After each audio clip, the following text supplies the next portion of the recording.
Hi, hello, good evening. Nice to see you. All right, all right.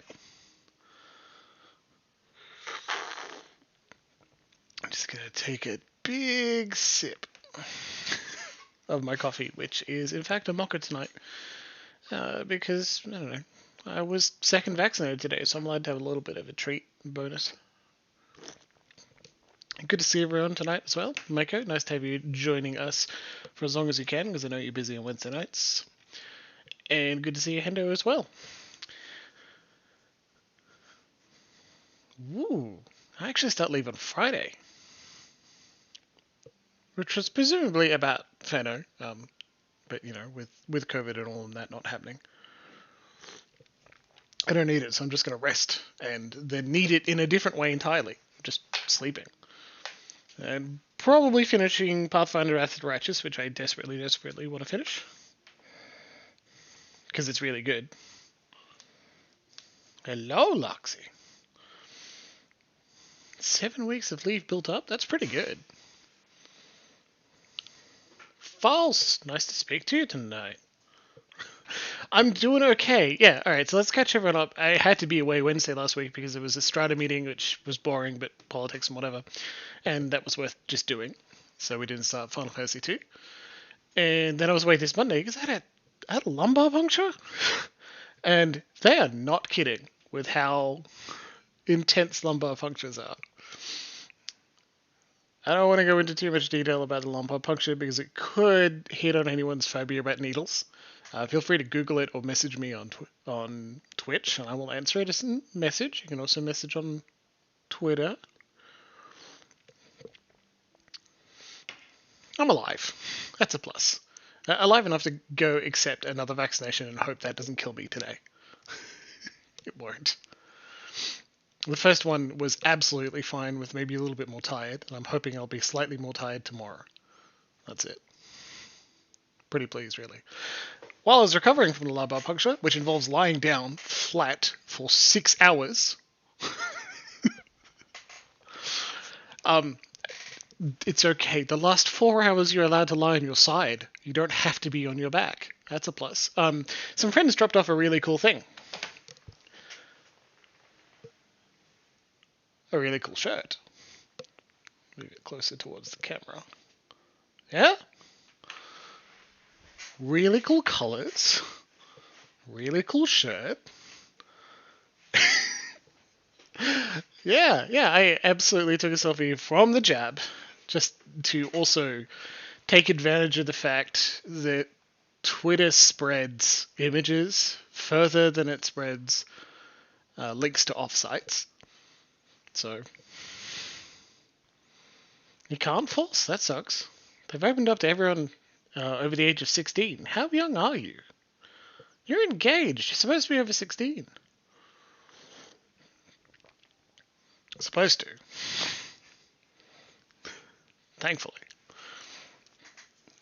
Mega, also, you said like there are a lot of odd docs and odd ones out in Final Fantasy. And like, yeah, there are. But you gotta admit, 2 is the weirdest one. I think. It's the mechanics they did not go back to, right? That's what makes it weirder. Oh, false. Yeah, okay, that's a good point. Okay. No jab for you. You stay safe. And that means that everyone else gets their vaccinations, so you don't have to. Well, when you can take it. That's what it's for. Okay, they didn't go back to it in Final Fantasy.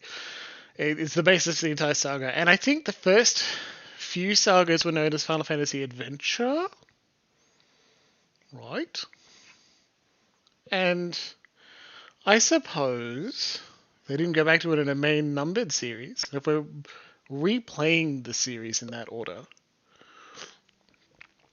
it's interesting enough to note that it was good enough to reuse. They don't want to toss it out, but they're not going to reuse it on their main system. Final Fantasy Legend only in US and PAL. Yeah. Okay. I did a bit of TV trope spelunking, not too long. And I almost immediately forgot it, which is how I do a lot of TV trope spelunking. You pick it up and read it for a little bit and then go, ah, that's good, and then drop it immediately, which is why I'll find myself reading the same articles over and over. Oh well, it's a bit silly. Final Fantasy, okay, Final Fantasy Legend in US and PAL, and Adventure was the US and PAL name for the first Mana game. Secrets of Mana? Is that right? Odd ones out. 2, 3, 5, 8, 9, 11, 12, 13, 14, 15, and Tactics. It's a bold claim. Seiken Densetsu. 2 being an odd one out. I liked it. The implication there is that 4 is one of the first ones that... One of the first ones, not the first one. But to be considered a template to be reused for other series.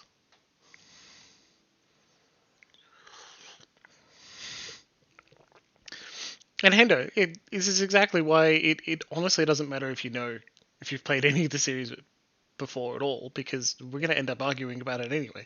Arguing in a good-natured, there are things I don't know and other people do, and I appreciate that. Right?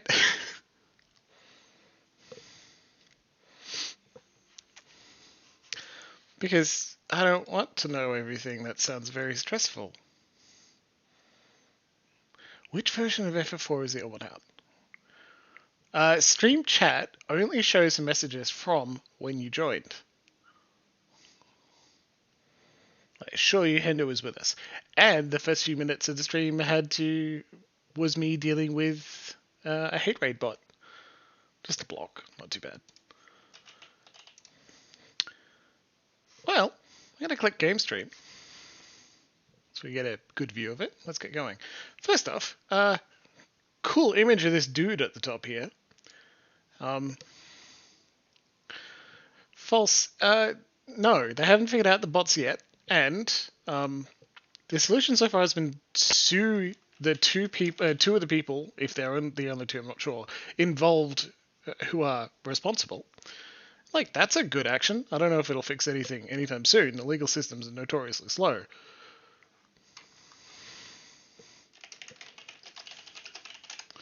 And so, like, it's the most recent raid, paradigm is like anything with the name Hoss and a number after it is likely to be a number and or a word. It is likely to be another raid bot. Sorry, Lexi, I don't know how to resolve that one. Weirdly enough, while I'm streaming, I don't actually watch that many live streams. Now, let's hit new game. First off, the extras. The icon from this one, right there, has the villain, the main villain.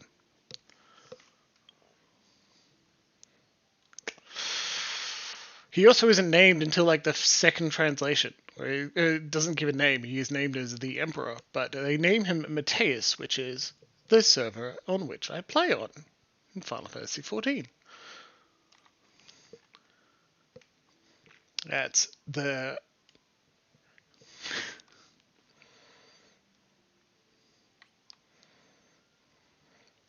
Still got the concept art from not Uematsu. Why can't I remember his name? I'm off my game tonight, sorry. Comrades. And Yoshitaka Amano, thank you very much, Mako. Exactly. Now, this is the first time we finished Final Fantasy 1 a little while ago. It let you name the characters as a tradition there.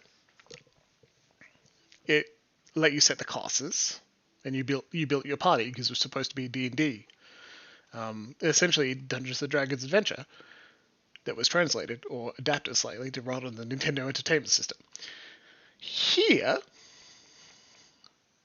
they've got established character like names and dialogues and personality. They don't have established classes.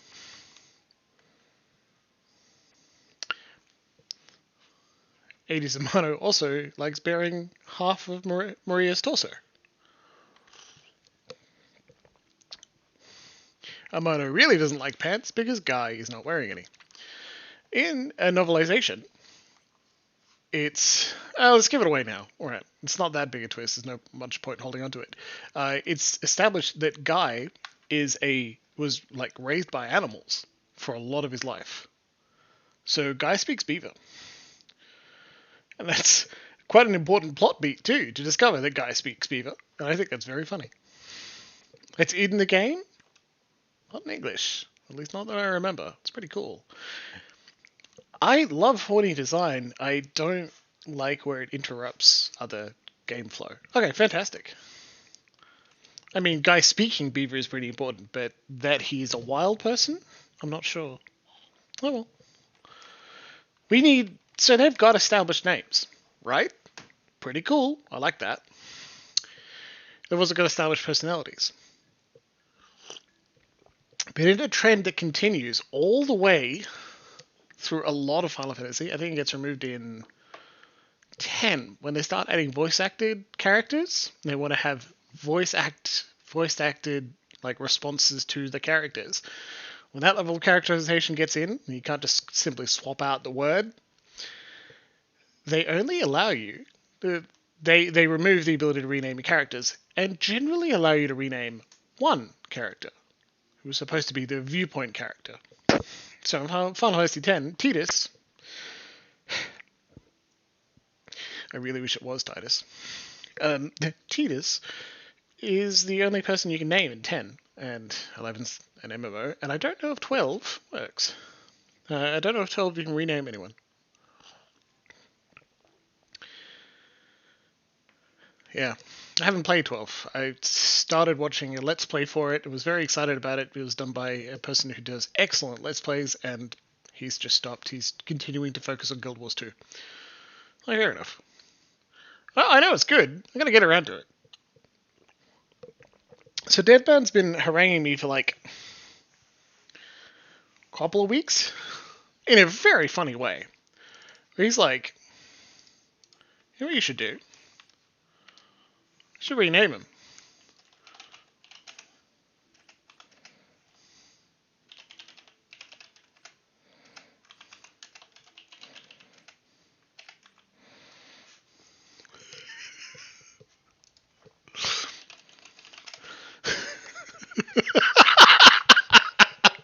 And I love that chat is currently losing their shit with no, please, dear God, no. See, Deadman, I told you this would happen.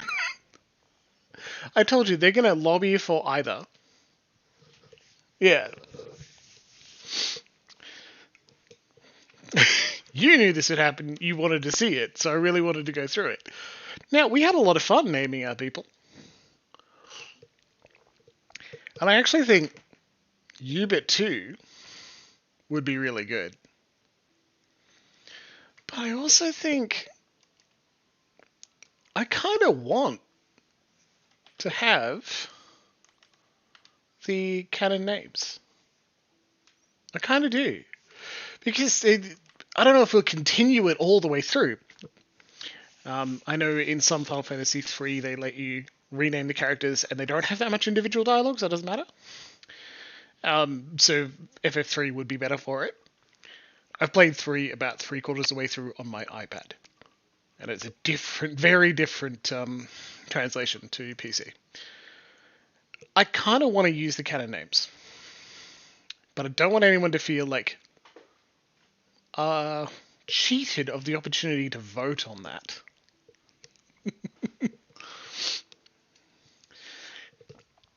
Even if I was noodling around in Hero Lab and may have, say, created character sheets for Ubit and Trunt and Grumbo. Oh, Grumbo. And Malone. Oh, Malone. You died first. And then Grumbo fell at a later date. He brought you back to life, so it wasn't even that bad. And then everyone died fighting Chaos the first time all around. Oh my god. Spoilers for poor... We just gave away the last twist of fighting... of the Final Fantasy 1 playthrough, episode 4. Poor Hendo knows that we died fighting Chaos. Now you'll get to see how many times we died. Okay, I think let's use the canon characters, despite the tease, and we will vote on whether we're going to redo the same thing. Have Trunt 2, Malone 2, Hubert 2, and Final Fantasy 3, because I'm sure we'll get there, right? Otherwise, let's start the friggin' game. A long-lived peace. Oh, an idyllic JRPG village at the beginning of the game. Nothing is gonna go wrong. Is at an end. Ah, shit!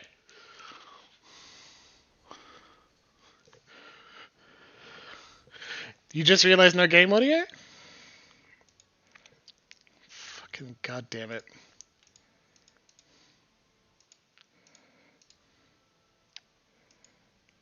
Okay, well, that's easy enough to fix.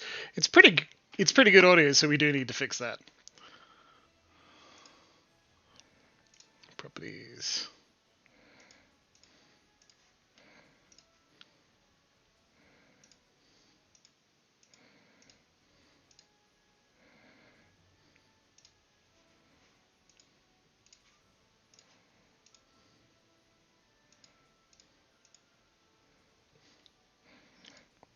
Okay, I also cannot stop the cutscene at the moment.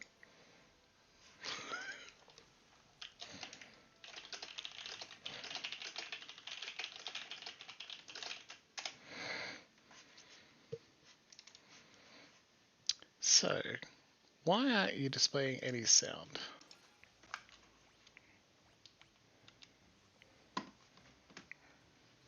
It's actually easier. Force closing. We can go from there. Something had gone awry in the Village of Peace. Exactly, it's supposed to be perfect. How could this happen? Start Final Fantasy 2. Game audio is still sitting.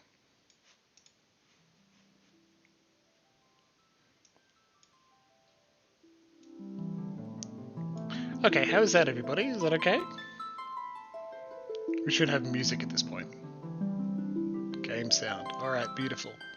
Yeah, Mako, we were, but I forgot first, and also you wanted to help me like Monday last week, and I said, sure, maybe in a bit of time, I'm tired. So it's not on you, that's on me. Okay, let's get going. And I can also adjust the volume. I do see what has gone wrong. A long-lived peace. Ah, a peaceful JRPG village. Everything's gonna be fine. Don't worry about it. Now we're back up to where we were. Is that an end? Ah. Who could have seen this coming? Not literally everyone in chat.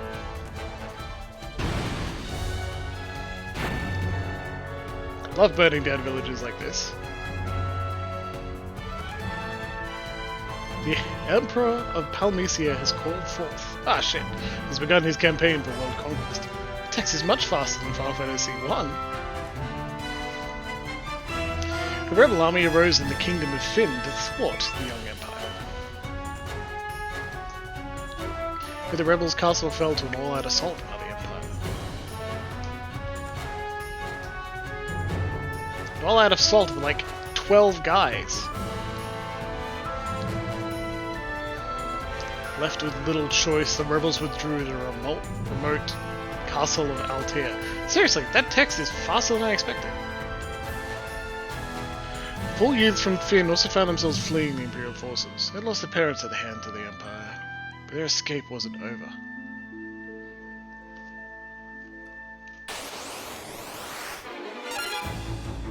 This is a fight. We've got Firian, Maria, Guy, and Leon already starting the game with a battle. We don't have any items at all. Let's see if we can just, like, straight up run away. It said we were fleeing. Let's do that. Okay, can't escape. We're all gonna try and escape. Yep. Alright. Okay. Okay. Brilliant. Alright, well, that was a short game.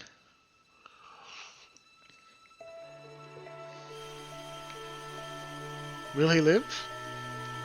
He will. I sense a strong life force within him. He should regain consciousness soon. We found him like this on the escape from Finn, fallen from terrible wounds. By the time we brought them here, I feared it was already too late. His life is not in danger. What about the other three? There's considerable strength in his life force. We should let him rest now. Of course. We'd best be off to the meeting. I imagine they're already waiting for us. If the Empire is allowed to complete their dreadnought they're building in Bafsk, their attack will begin in earnest. We cannot sit idly by and watch. We must act. Bafsk! Good, great, excellent name for a town. It's it's a key smash. Where am I? To those who are playing Final Fantasy the whole series with us here, whether in the VODs or in person, congratulations. This is the first text of dialogue box attributed to a main character. It starts with, where am I? Leon! Maria? Guy! Just any guy. Where are you? Just literally any guy. We heard you yelling. Furion, you're alive? I thought you'd... I'm fine, Maria. You seem alright too, Guy, but wait, where's Leon? Princess of Finn save us, but Leon not here. I see. Don't worry, I'm sure he's okay. Move the cursor. You find a problem like Maria Emma. So you've regained your strength. Very good. You were going to head off a minute ago. Your life force is strong indeed.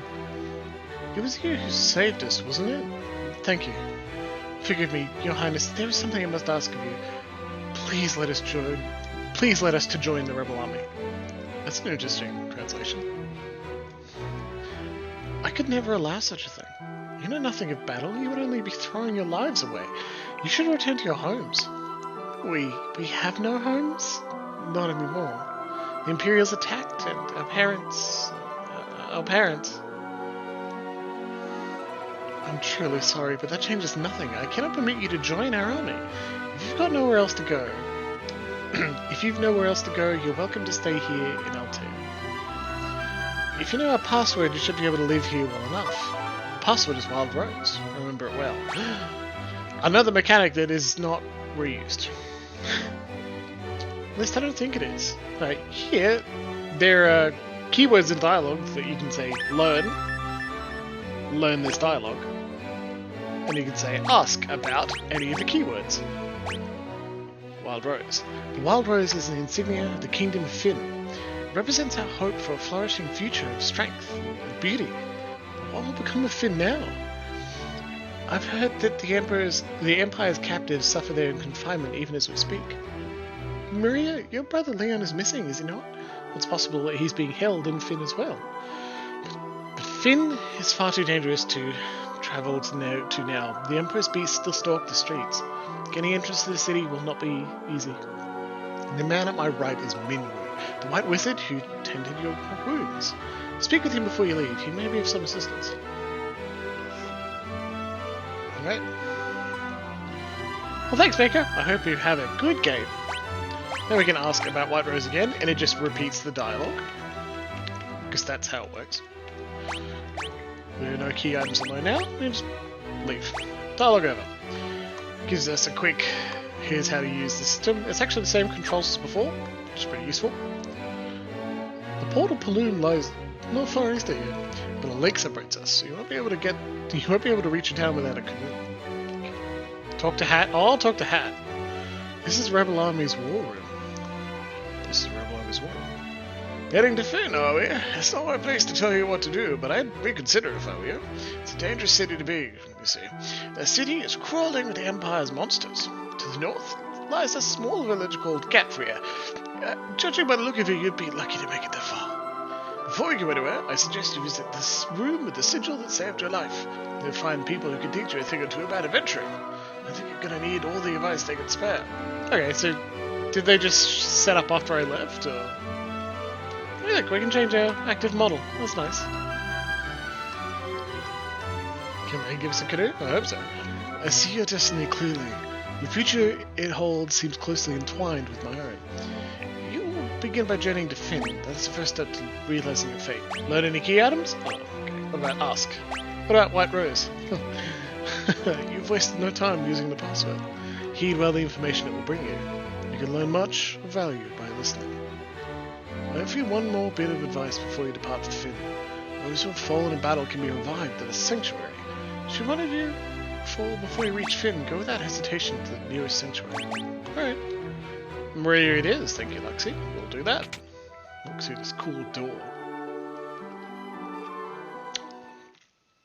God, these guys got into position real fast. No, they haven't. Alright. Should I tell you about chests? It's a little rude to just straight up ask Maria about if she wants to know about... Alright. Treasure chests can contain things like items and gil. Many treasure chests can also hold rare items you'll not find for sale in any shop. If you're lucky enough to come across such items, hold on to them. But treasure chests aren't all gil and glory by any means. Some chests conceal monsters lurking within. There's no way to know what's inside a chest until you open it, but monsters often accompany especially good loot. Cool. Would you like to hear about monsters? Yes. There are many different types of monsters. Some monsters are vulnerable to certain types of attacks.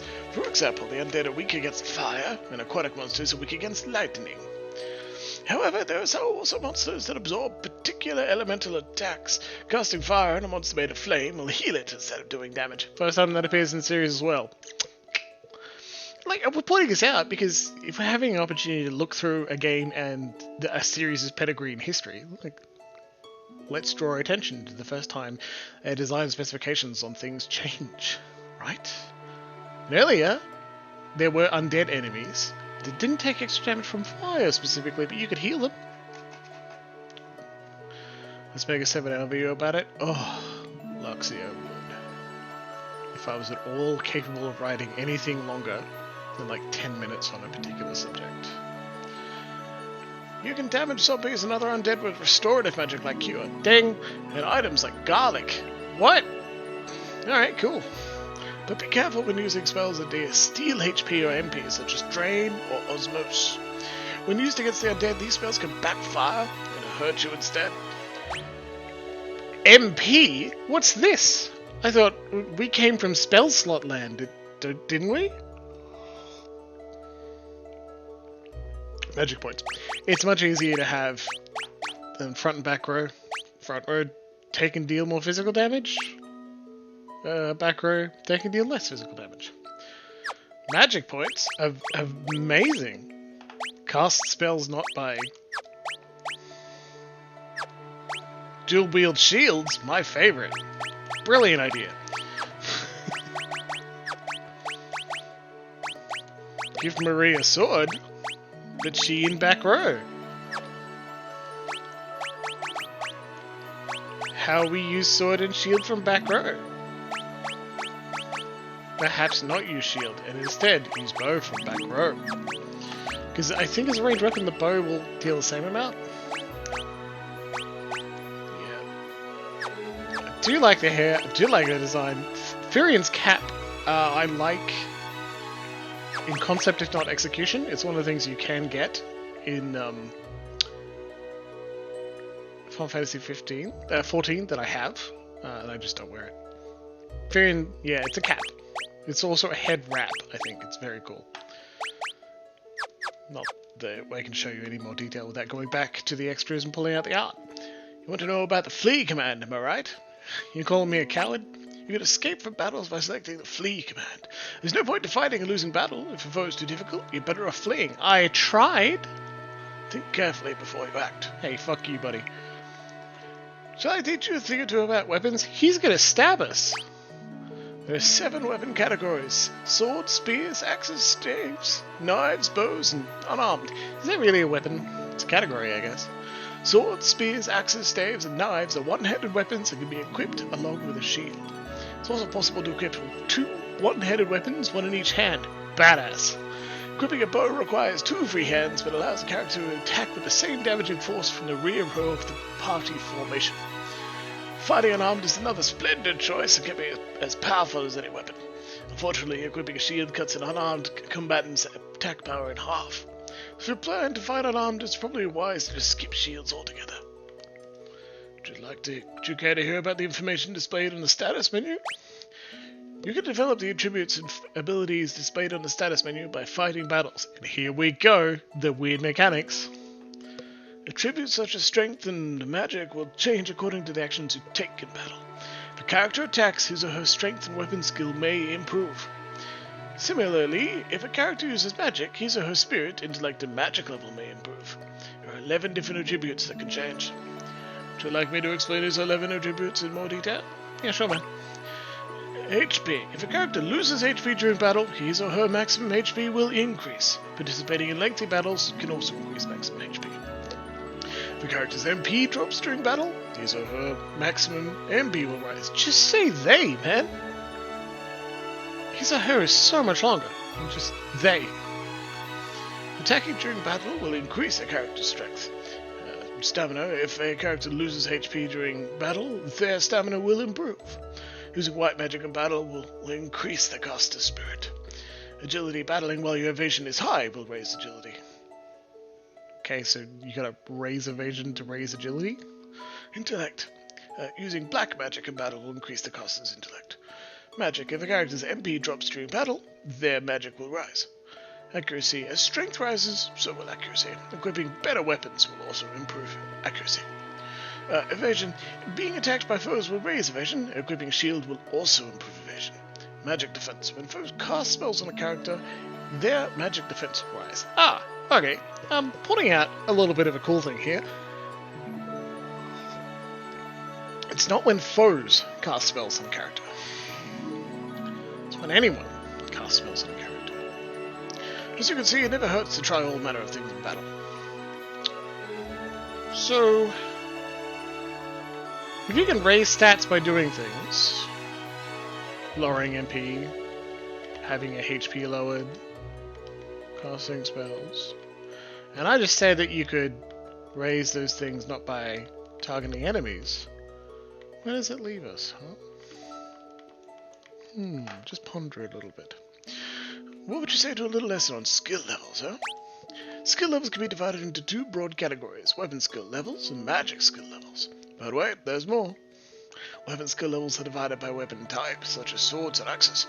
Similarly, magic skill levels are divided by spells. Spells like Cure and Fire each have their own skill level. Attacking with the given type of weapon improves the corresponding weapon skill. As your skill levels rise, your attack and accuracy with these types of weapons will likewise improve. Casting a given spell improves the corresponding magic skill. Spells become more powerful and effective as their skill levels rise. Would you like to learn about armor? Sure. There are 4 types of armor: shields, helms, body armor, and gloves. Shields are equipped in the same fashion as one-handed weapons, in either the right hand or the left. Since wearing a shield only requires one hand, you can also equip any one-handed weapon along with it, as well as another shield. Should you so choose, you can equip 2 shields, one in each hand. Alright, there you go. This makes you attack empty-handed, however. Helms are equipped on the head, gloves on the hands and forearms, body armor, of course, on the body. Don't get sassy with me now. Body armor, of course, on the body. You just explained how to put on gloves. Provided you can afford it, you should always keep your army protected with good armor. I don't suppose I could interest you with a lesson on magic? Sure. There are 2 schools of magic: black magic and white magic. I misread magic already. White magic specializes in healing and support spells. For example, Cure restores lost HP, and Life revives characters who have been KO'd. Black magic, on the other hand, specializes in offensive spells. Blizzard deals ice damage, Thunder deals lightning damage, and so on. Characters can learn both black and white magic in any combination they choose. However, a character can only learn a maximum of 16 spells. You use the Forget command to remove any spell a character has already learned. Forgotten spells can be learned again, but their spell levels reset to 1, so use caution when forgetting spells. We're nearly done. It's okay. Would you like me to explain the formation command to you? Sure. Use the formation command to assign characters to either the front or rear row of the party's battle formation. Characters in the front row can attack using any type of weapon. Characters in the rear can only do half damage when attacking with anything except bows or magic. However, they only receive half damage from enemy attacks. Assign each character to the role that best suits his or her abilities. How about a lesson on key terms? Alright, buddy. In the course of a conversation with someone, a particularly important word may come up. When this happens, 3 commands will appear. Ask, learn, and key items. Select learn to commit the key term to memory. You can then use ask to ask people about any key terms you've learned. Keep in mind that only certain words can be learned this way. Oh, you mean I can't literally ask you what is the meaning of every word you're speaking? To call someone, to show someone items from inventory, select key items. When you learn new words or find rare items, you should ask people about the words or show them what you found. Huh, okay, so old man voice is over for now, thankfully. God, it's nice that modern games don't do a tutorial like that in world. Then again, you could just walk past it. This is the King's bedchamber. His Majesty has been grievously wounded in the flight from Finn. He's been resting here for some time now. Same as before. Hey, how you doing, King? An arrow struck me in the back during battle, leaving me in this state. Perhaps I really have grown old. From an arrow? My daughter Hilda now serves as regent. You should speak with her. Sure, I'm going to see if I can loot anything in your cupboard. Give me your sword. You know what would be cool? Dual-wielding swords. Who needs a shield skill anyway? What's in here? Nap time.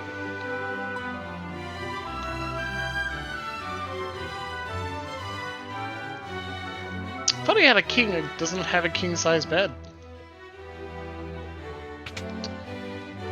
Well, there's no mention of a queen, so I mean, who would he share it with? I mean, where's Hilda's bedroom? Maybe we're just in her bed. You're in a rebel hideout in the town of Altair. Well, okay, maybe we're not in the castle, so it's not as fancy. Gordon, the Prince of Kashuan, is hiding out here in Altair. I don't know what happened, but something's made him lose faith in himself. Not Gordon! I think the king is single, Hilda. The chest contained a Persian. Oh, the king is not single, but he's in a king single. Well, maybe. Lovely beds. Have a nice nap. It was a very clever comment that I just missed entirely, I'm sorry. Princess Hilda fled here when Finn was attacked. She's doing a remarkable job of leading the rebel army while His Majesty recovers. Neat. All this stuff I just can't loot. She's only a small sausage and she takes up so much space anyway. I'm Paul, the greatest thief in all the world. They've yet to invent the loot I can't burgle or steal. The Imperial coffers have kept my purse fat with gil lately. No key terms to lose. What about Wild Rose? I'd never steal from the rebels. You can be sure of that. My home is in Finn too. Can't even go home now the Empire's occupied the city. This is the town of Altair. The Imperial forces haven't been deployed this far out yet. I suppose it's only a matter of time though. Well, they said buy the best equipment. What can I do for you? No one's wearing that. We can buy a few. Let's do it. Same with those. Oh, you can use a buckler and an axe. Okay. Excellent. Thank you. No worries, buddy.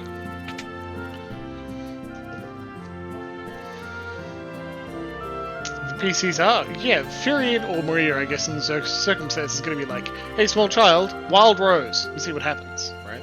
Tobul, the fellow in that there weapons shop, he's one fine blacksmith. I think something's been bothering him lately, though. Yes, I am a child. I speak like an adult because of the horrors of war. What could you want with me? I'm just an old man. There are no key terms, so you learn. Wild Rose? The Gizak is just a cover. My name's Tobul. I'm the best darned blacksmith in the rebel army. Okay. I'll just talk to your assistant then. we're wielding broadsword. Why is a broadsword better than the axe guy is currently using? He's fine, I guess. I'm gonna keep Maria using a bow. Keep her in the back row for whatever reason.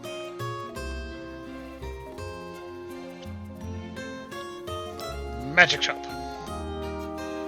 Glad the pixel art kept the same design for the shops as well.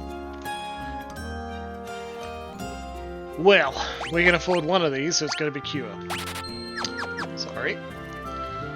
And I don't mean to be, like, stereotyping, but Maria starts with a higher magic stat. I'll even show you. Spirit 10, 10, 10. Map 555. Okay, I'm straight up wrong. Never mind. Fairy, you're gonna cure. You in your fancy hat? And that means we need to move some people. Yeah. And take your swords off you. I'm gonna give you 2 broadswords, because you are in fact a broad. And you can use a bow. Perfect. I think Paul's a skill thief, but don't worry, you can trust him. He only steals from the Imperials. My name is Gordon. I was once a prince of Kashuan, but now I'm nothing but a coward. My brother Scott fell in battle. I abandoned my kingdom and fled here. Wild Rose? So you've been asked to take her arms in the struggle? I'm so afraid Hilda will turn me away that I haven't even asked her.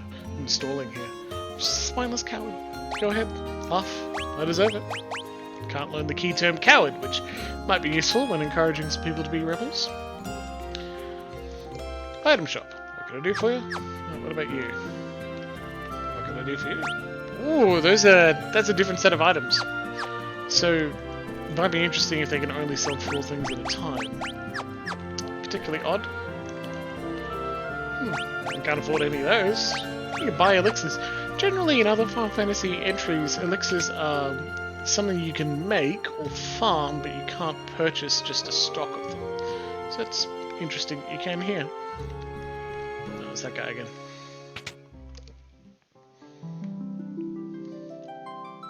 Nothing happens. Lovely music so far.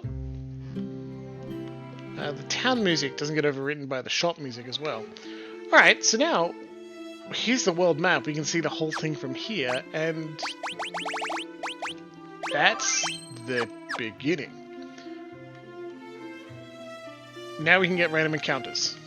I'm glad it gave us a minute to get used to, like, buying things before we now need to fight them, right?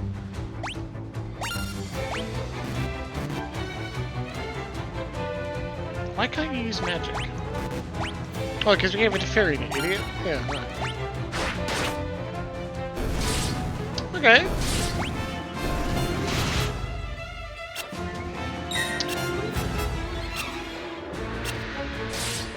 Missing a lot. Good job, everybody.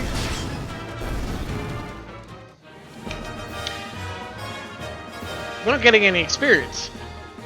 Because experience doesn't exist, remember? It tells us instead what we gained. Like in that fight. Maria's strength went up slightly because she hit someone. And gil from each of those. Tells us roughly how much gil is from each monster too, that's interesting. Synths and some goblins. Off with the goblin. You'll notice they're different sprites too on the goblins, which is interesting. I don't know if that's a pixel remaster thing. Bow, sword, axe, and shield just all level up for out of use. I think it's interesting they didn't appear to reuse the basic sprites for goblins, right? Ambushed by one of them, and we missed him also. Start doing auto battle. Start stop auto battle is X, yes. But does it stay on? We want it to stay on, we don't need to make decisions constantly. I have to press X each time, that's interesting. And the Pixel Remaster for 1, it would stay on. and the fight itself would be much faster the whole way through.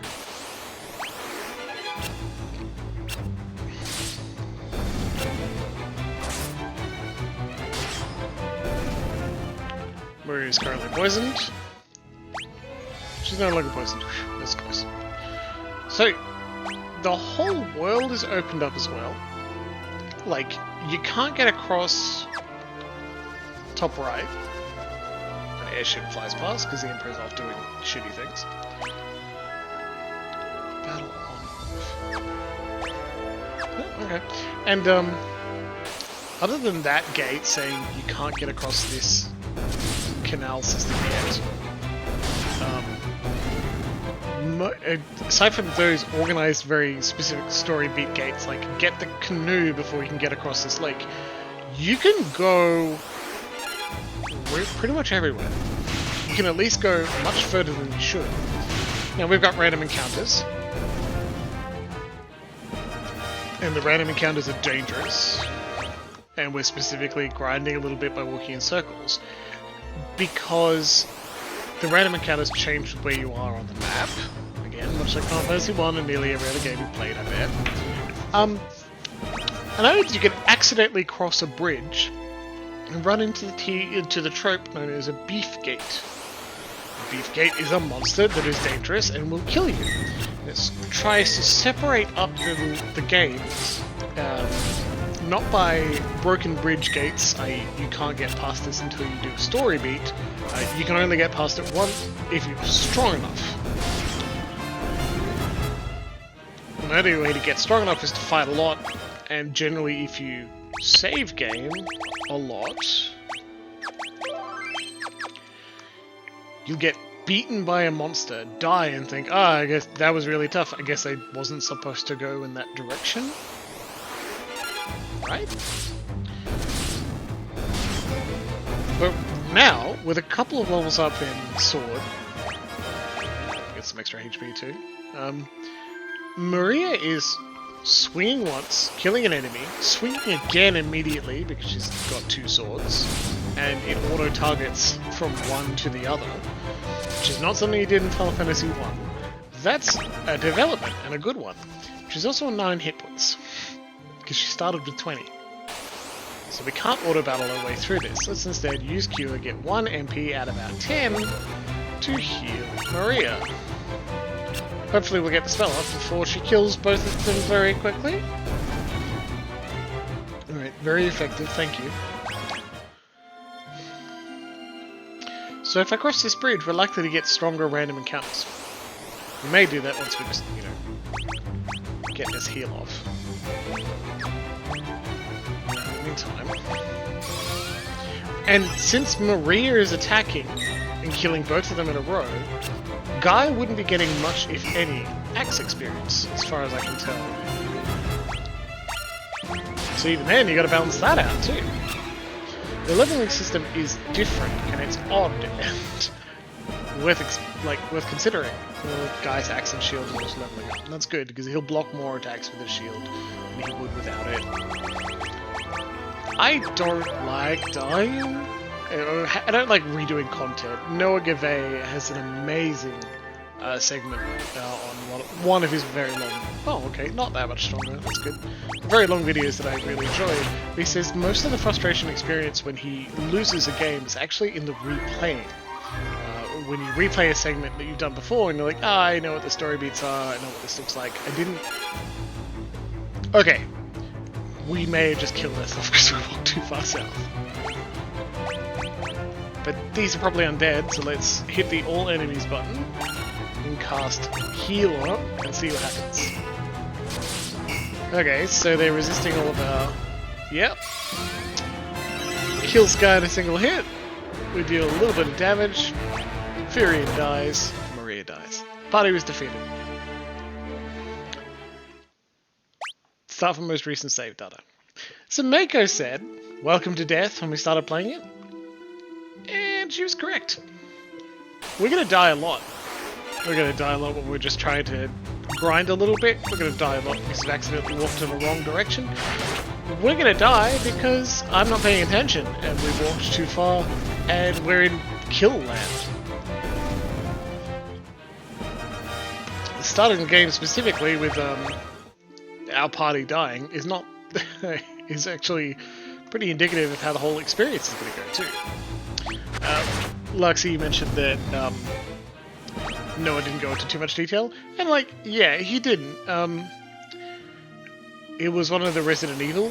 It was his one massive Resident Evil video that explained that whole process and why it makes it like that's the frustration he experiences. Damn it, Furion! It was the one you were saying, yeah. And I agree. I'm in the same boat. A lot of the time, I'm not annoyed by the frustration of dying, except like I don't feel embarrassed. I don't feel silly. I don't feel like anything's gone wrong, except I'm going to potentially waste some time. And it's a different sort of experience than if I were to say, openly decide I'm going to replay this video game. I enjoy this video game, I'm going to replay the story. I don't feel bad when I lose, I feel bad about any time I may have wasted. And I think that's relatively common. So we're going to save a lot. Maybe not after every single battle, but often enough that you're going to see that screen a bunch. Because not only is it boring for you guys, it's boring for me to have to redo that thing. It doesn't make you feel like you've lost, just a setback, except that going back to the same content immediately and possibly repeatedly is annoying. There's got to be some consequence. Yeah, and Luxie, I agree. Like, the consequence of losing a battle... Actually, the consequence in most video games is really, if ever, anything other than a bit of lost time. Some consequences you can experience when, like, you're playing with a friend is that your friend will tease you slightly if you die repeatedly to them over and over, or in a co-op example, you die repeatedly in a section. You delay their play slightly. Hando, the worst is having to watch the same unskippable cutscene multiple times, but then you have a hard battle. Yep, absolutely. You'll never take Kari's heart.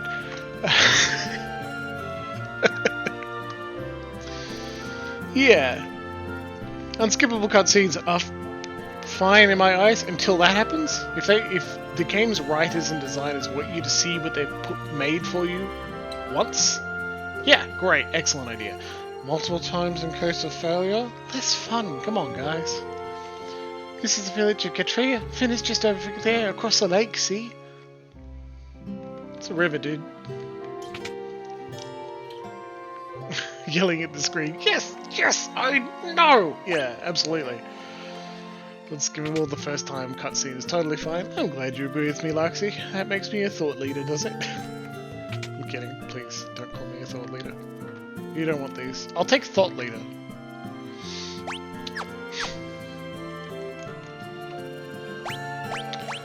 Look at these statuses we can cure, but certainly hope we don't have to yet.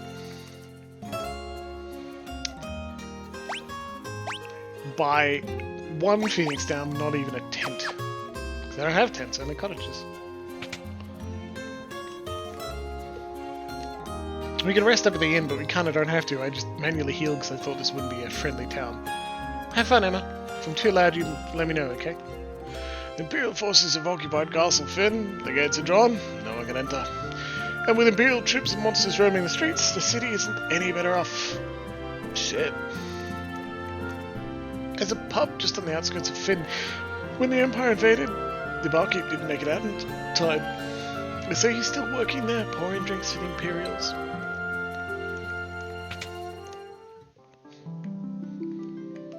Nothing happens. When you're dead, you wander over here, your characters will get rest. Because Phoenix Downs cost 500, so I don't want you to use them when you're outside, when you're close to a town, you know? They're like an in-combat or on your way back to town expense. Katria and Altair haven't fallen into the clutches of the Empire yet, but once the Dreadnought is complete, nothing will be able to stop the Empire. Okay, so here's another comparison that's worth considering. I don't actually know how to tie it into tabletop games just yet, but I bet someone can. In Final Fantasy 1, feel free to check out the VODs, shout out to everyone in the VODs, you'll notice nearly all the time when we spoke to someone, there'd be like the direct they are directing you information about what has happened to them right now, or despairing at their current situation. You know, they're like, the Lich is bad. That's it.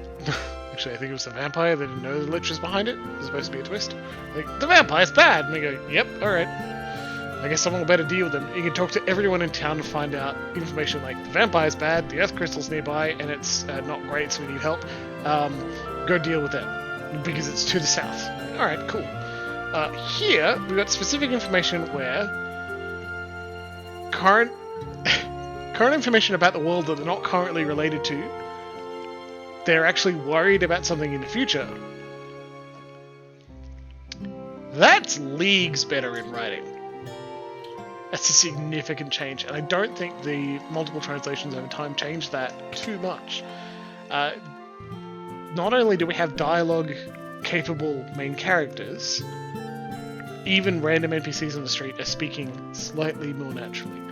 Every shopkeep is saying the same dialogue information. That's not that useful, but it is slightly different. And Deadman has a long talk about this, and I really like it. The creators, there was nothing useful in this town. It was just a place to rest. The creators at Square Enix have stated that they wanted Final Fantasy. They wanted a lot of Final Fantasies to act more like action RPGs, and the technology wasn't there yet, or they didn't know how to do it. And so they did this turn-based game with organized levels, and organized turns one by one, to eventually end up in the action RPGs that are similar to Final Fantasy XIV, the later Kingdom Hearts, that sort of thing, so more spectral fighter-style games. Because the Final Fantasy VII Remake is not turn-based, and it's supposed to be a remake of a very turn-based game. So a lot of people are like, and a lot of fan groups are still like, come on dude, we wanted it to feel similar to how it played at first. Come on, what the hell?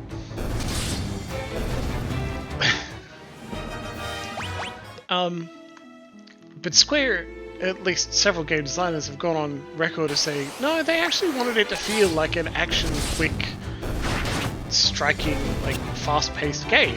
And this is just the best way that they could see to do it. And they appreciate that you really like the turn-based system, and are sorry that they can't manage it. And are slightly empathetic that you may not enjoy how it's turned out. And I can dig it. Where's I going with that? Clearly nowhere important if I've forgotten that correctly, right?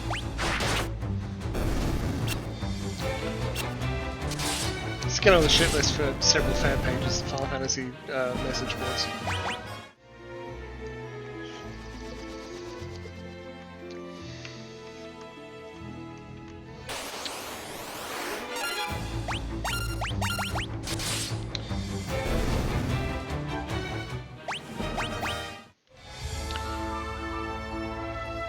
So far we're starting with like a sad plot.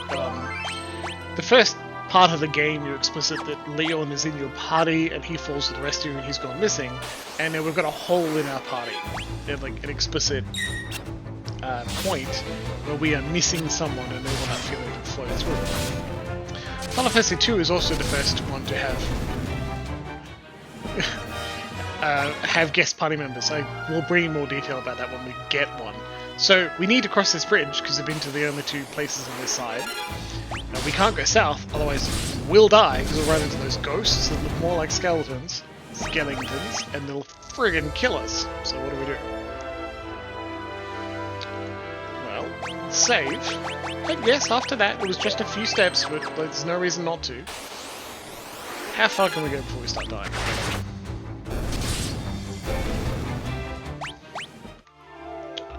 What about here? And werewolves now. Werewolves? It's Werewolf 3. Werewolves. 10 damage. 0. Miss. 0. Dead. That's how that goes. So, this is too far. Wee woos? Not first started early for us. Alright, so we can't go south. So we better go north. At least the Pixel remaster, I don't know if it happened in every re-release of Final Fantasy 1, but there was explicitly an NPC, Fury got his bow up, an NPC, the dancer, who would dance and happily tell you where to go next. And so far, 2 does not have that. It's not explicitly telling you where to go at all. They want you to walk in random directions, and they want you to run into enemies that kill you, and then force you to reload. It's a design decision. It's worth considering. That's also something that happens in video games. It doesn't in role-playing games at all, right? I think it's funny how we've got this design philosophy in role-playing games. Ogre mages, are they going to kill us? They ambush. Cast Blizzard 5. Okay. And deal a lot of damage, but we may have been able to survive if we were fully healed. Nah, definitely not. Never mind. Flee! We run away. Look at that sprite art for the ogres though, that's very good. Alright, let's use one of our only potions on the poor guy. And let's run back to town, because now, from here, we'll be fighting goblins again. Guy can survive. Go. No, damn it, don't flee. There's no reason to flee.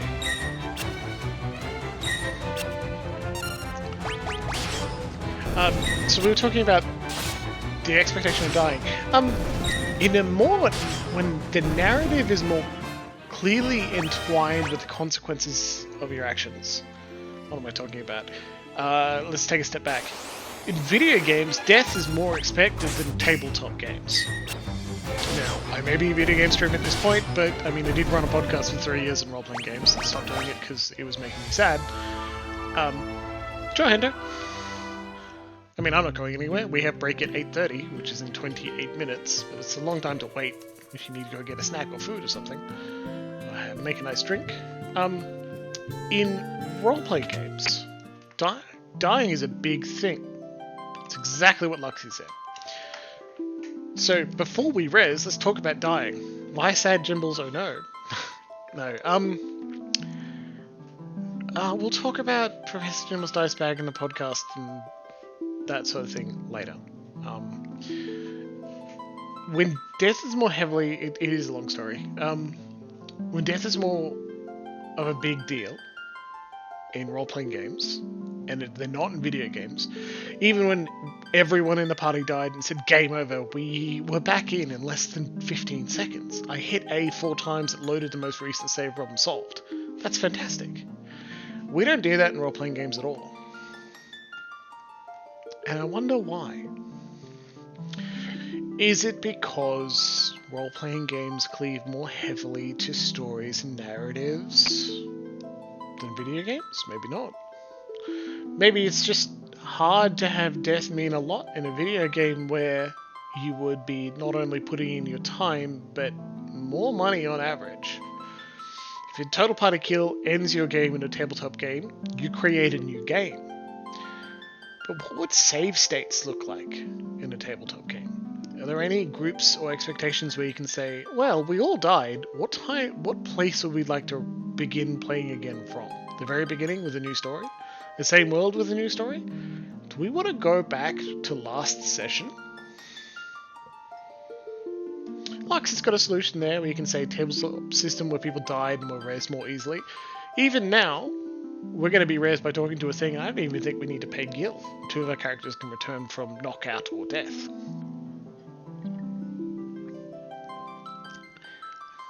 I don't think it's a terrible idea entirely to have a role-playing game where if everyone dies, which can happen, it doesn't end the game.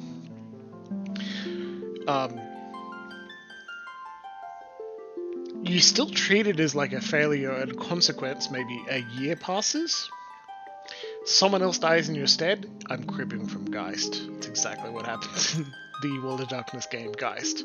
You watch someone else die. They took your place. How does that make you feel? God, World of Darkness is so good. And real bad at times, but in that one, really good. Partly weird in a multiplayer thing to begin with, and definitely weird in the context of a tabletop. It's a direct RP. I mean, remove the seriousness of death, and then how do you have melodramatic death scenes, right?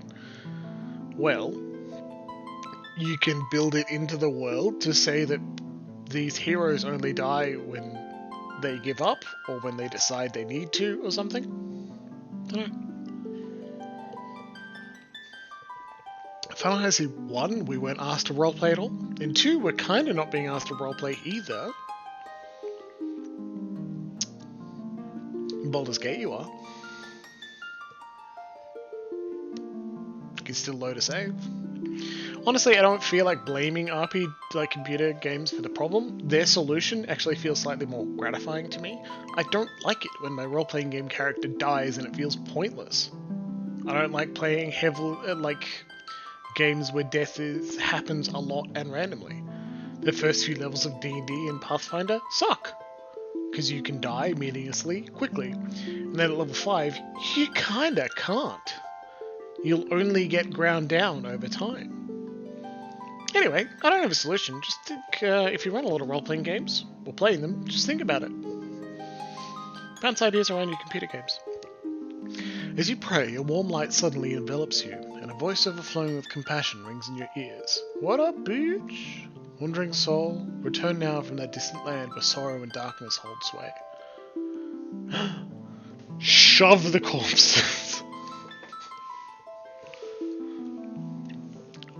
They explicitly say, wandering soul, return from that land. These characters died. The status is called KO when we were talking to the old men, right? The one that heard my voice. But here we just said we're going to return their soul to their body. And they just nod and they get back to it. 34 GP here. It was 4 back in the previous town.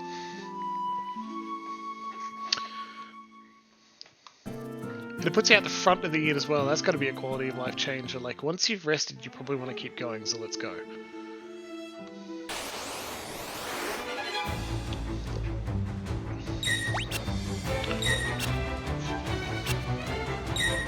Ambush is a good thing. We all just got a little bit of experience to our evasion stat by successfully evading attacks.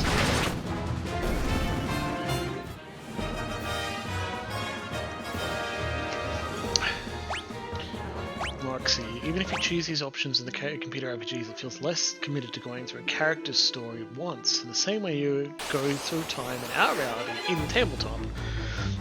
It definitely feels like a difference in the immersion of the RP side. Computer games, you can immerse in the world and the story of the game. Yeah, that's true. But since games need save states, otherwise you have to complete the whole thing in a single run, you can recognize that people are going to replay them. Generally, people don't replay even the same pre-published adventures. Not writing the story yourself, not having experience as that character. That's a good one. I also think, in a tabletop, you need group consensus as to a point you return to as well. You have a total party kill, you want to load your save. What save point do we go back to? That's a hard question, right? Work it out. Different things, nothing wrong with dying and reloading. Nothing wrong with PC. Ah, Hendo, you're back. Welcome back. And simple computer games starting as a kid involves a lot of die, reset. You're used to that by the time you get to more complicated. Yep, that's true. So learn response to say... That's interesting. A couple of people who've gotten more into gaming older in life, that I know of, seem to take dying harder than I would expect. And that may be why, Hendo. It's a good point. We haven't got the learned response of saying, death is not a big deal in a lot of games. Again, usually the worst thing that happens is that you need to rewatch an annoying cutscene over and over and over. Or something terrible like that. I mean...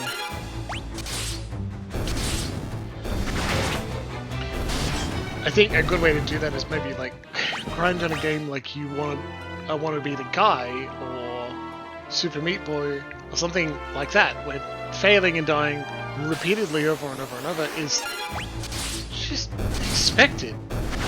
So much so that Super Meat Boy, a very difficult, not incredibly difficult, but difficult platforming game, It shows you a little montage of every play on the level when you beat it, so you can watch every attempt you made in real time, stacked against one another all at once. How many times you died and failed and lost. Beat your head against the wall and fell into a pit or something. Because it wants to show you that every failure, a lot of the time, every failure teaches you something, and that you eventually get to the end. I'm like, that's great. What a good lesson to input into learning new games. I don't know. It's nice to have a reminder that death doesn't mean anything.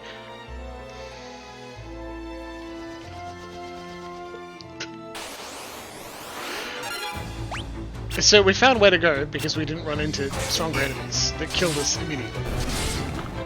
I'm gonna run back to town just to demonstrate a point. I want to be close to a place you can heal before I do it.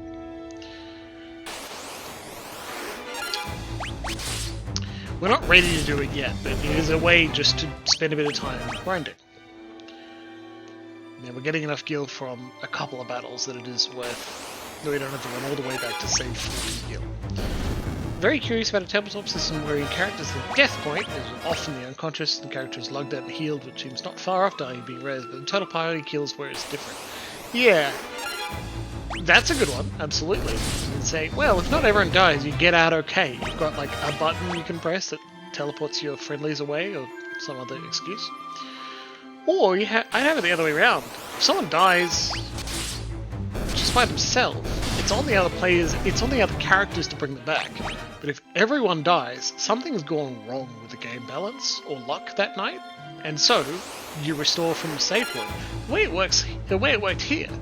Guy survived, and he didn't load the save. He ran off, survived, and said, well, you gotta drag him back to town. Live with the consequences, buddy.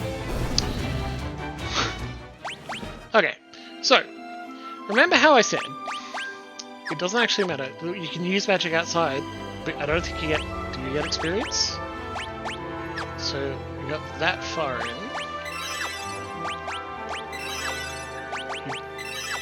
You do get experience for casting an outside battle, that's fantastic. Okay, remember how I said that you get experience whenever you use something, and whenever you're hit, or whatever.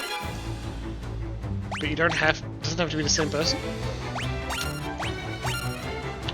Well, what happens if you deliberately exploit that?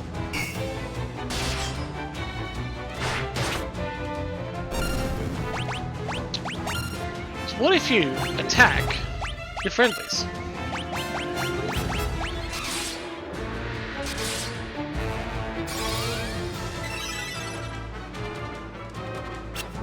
Guy's gonna attack himself and kill himself. Yeah, that would be funny what happened. Damn it! Alright. What happens if you attack yourself? You still get experience.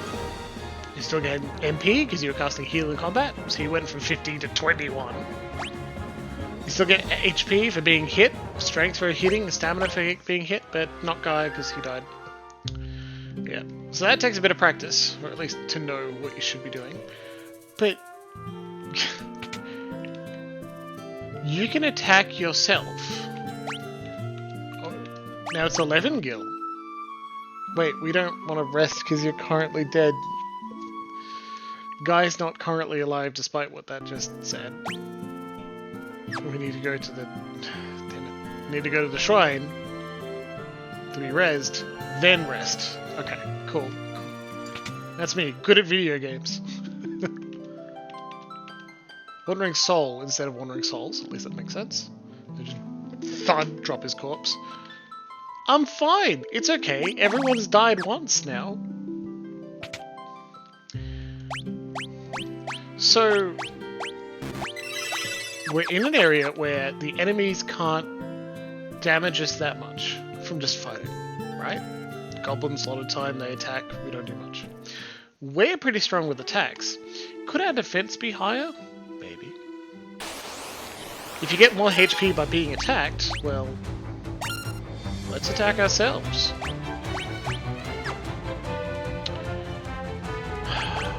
Attack Guy.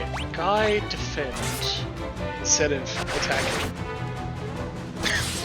Furion attacks himself, it does a lot of damage. We're poisoned, we won't get much for that, so let's finish this. So that we don't accidentally die again.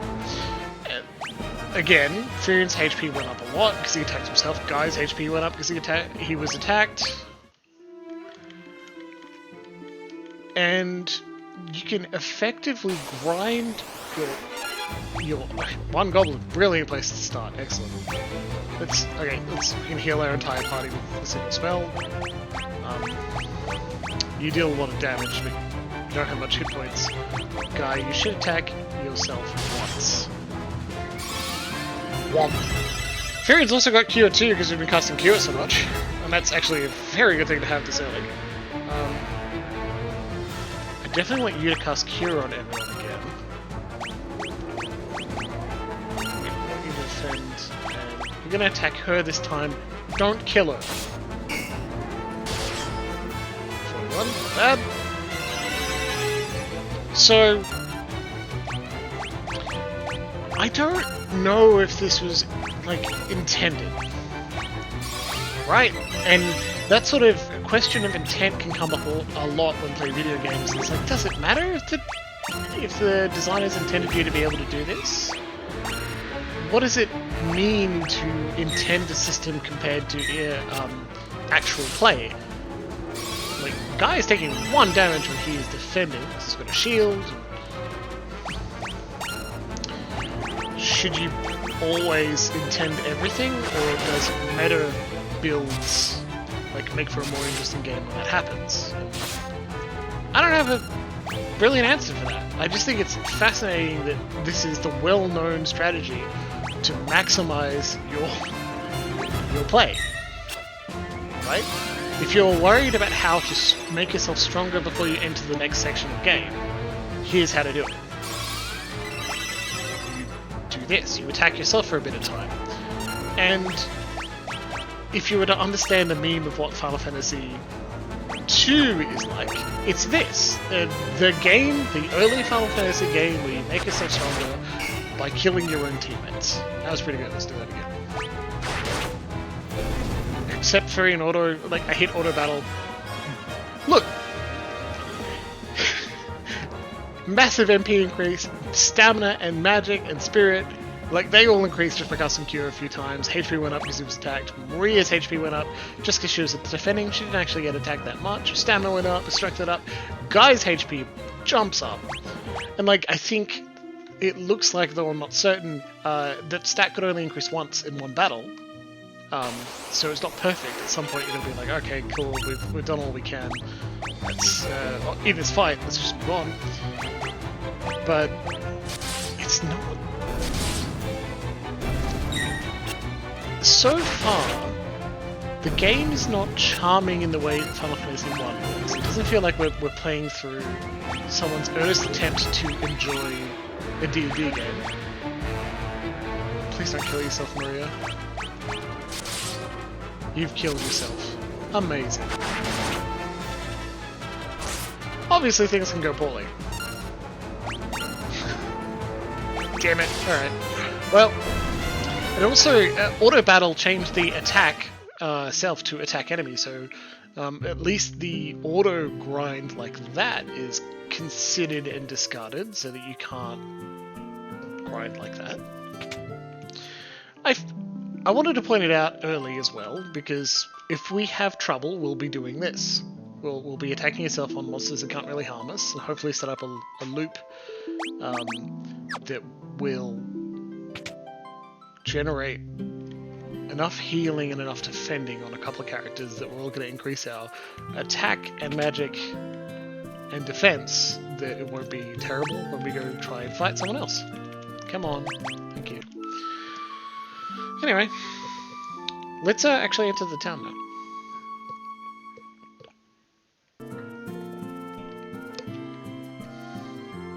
Lux has got a good point in chat about TPK. As a tabletop, I'm quoting, TPK in tabletop is an extra layer of risk over the unconscious party member needing healing, or even several party members. Even the death of a single character is a much bigger thing. The character isn't reloaded, they're gone. You don't start the game over and try not to lose them this time. Player rerolls unless you're emotionally wounded.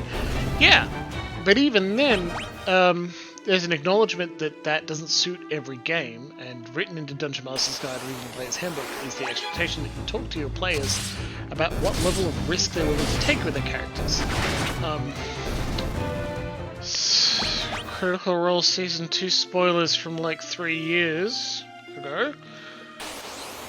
Should probably finish that fucking show.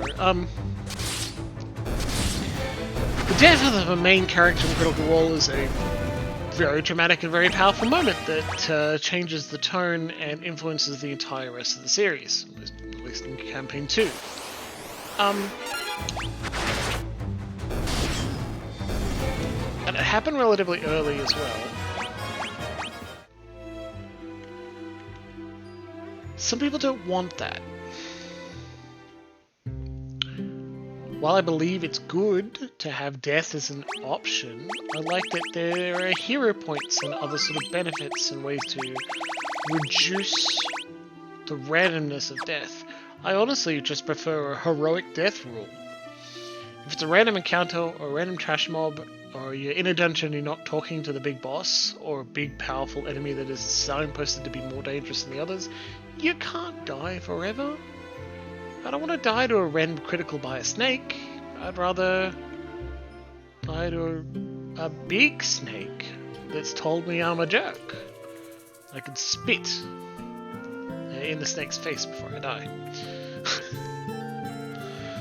Approach where any encounter would involve risk of permadeath is communicated pretty explicitly beforehand. Signposted is how I prefer to say it, rather than explicitly located. To say, this fight can kill you could remove a bit of the tension, because you don't say it before a fight, but the GM can say, this viper has massive fangs, he's got a couple of bones of other friendly fire from a terribly rolling ranger. Yeah, that'd be real bad. I'm playing an alchemist in a Pathfinder 2nd Ed game. I've got bombs. I'm not a mad bomber, which means I can miss and sometimes hurt other players. Sorry, false. Period. Is just as we've heard that the city is crawling with Imperial soldiers. We have to be careful. Make sure to not get too close. Nod. Okay, we gotta be careful. Make sure not to get too close. Alright, yeah, but this is an RPG, and an early RPG indeed. I'm gonna talk to this person. Hello, sir. Rebel cars! Captain.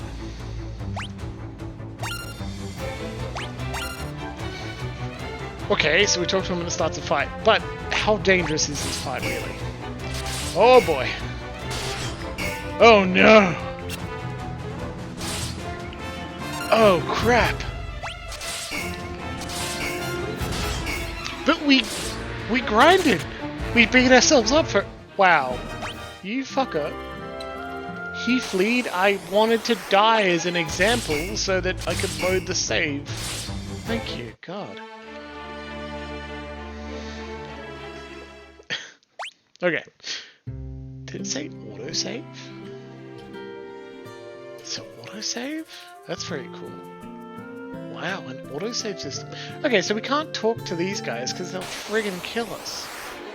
And there are random monster encounters inside town. That's dangerous.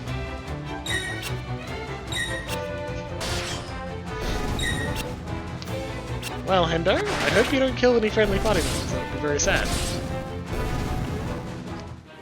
Funny though. Okay, magic shop. We've got more gil now. Can we buy more spells? There's no one here. Luxie. Subtle adjusting on the fly to ensure no deaths are basically controlled to some extent. That should be part of a GM's job. They call it Game Master, not person that passes the adventure. P-A-R-S-E-S. Parses the adventure as written and then just does it. If you wanted that, we'd be playing CRPGs where a computer does it. Like, it's much rarer for them to adjust on the fly. Past the reader. Yeah. Where a computer, an AI, is much less likely to make those decisions on the fly. You can set the difficulty, but it's understood that a GM will make those adjustments. This argument comes up on Twitter, Tabletop Role-Playing Game Twitter, roughly every 2 weeks, where someone will say, oh yeah, I fudge rolls occasionally, and everyone will flip the fuck out. yell about it for weeks. Every time we do, the same conclusions are reached, and the same bad faith arguments are assumed by everyone else, and it's exhausting. It's exhausting, and I don't like talking about it, and it makes me want to mute the term Dungeons and Dragons, not because I'm one of the people who hate Wizards of the Coast so much that everything they touch is awful, even though I don't really like a lot of the stuff they do, but I'm tired of seeing the same bad faith takes, and even very earnest and honest takes repeated every fortnight or so. It's partially one of the reasons why I'm not running a tabletop podcast anymore. Cold takes. Yeah. They're heartfelt, I understand it, because no one is just making it up to say that they felt, not making up the fact that they did not enjoy a game where a GM was using fiat to make them feel bad. That happened. People have bad experiences and they should be able to share those online. Once again, the things that work for you may not work for everyone, and things that don't work for you may work for others perfectly fine. Right? It's viable. So we've gone into every building we can. We don't. Oh, what's that? The inn? Sprinter! That's a new monster. I don't even know what that is. There's a controlled approach. Yeah, it puts the power in the hands of a single person, though. Some people may not like that. If you have to talk as a group about what save point you're returning to, or how lethal it is, you have that discussion as a group repeatedly, and that could be worthwhile. Okay, we're getting a lot of random encounters. I'm going to leave via the north, go around and see if we can get into this bar. I thought we were pretty tough. Maria's got level 4 dual swords.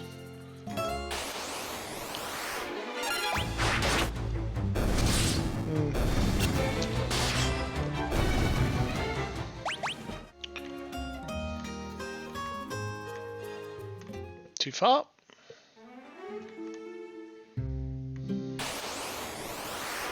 Sorry, forcing us to go through this section again. Very bad, Jimbles. It's only like 2 minutes till break time, and then we'll have a nice break, jump up, make a drink, come see you again after that. Now at 8:30 we break for about 5 minutes.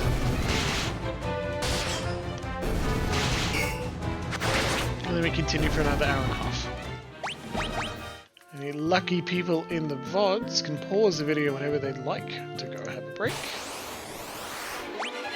That's one of the benefits.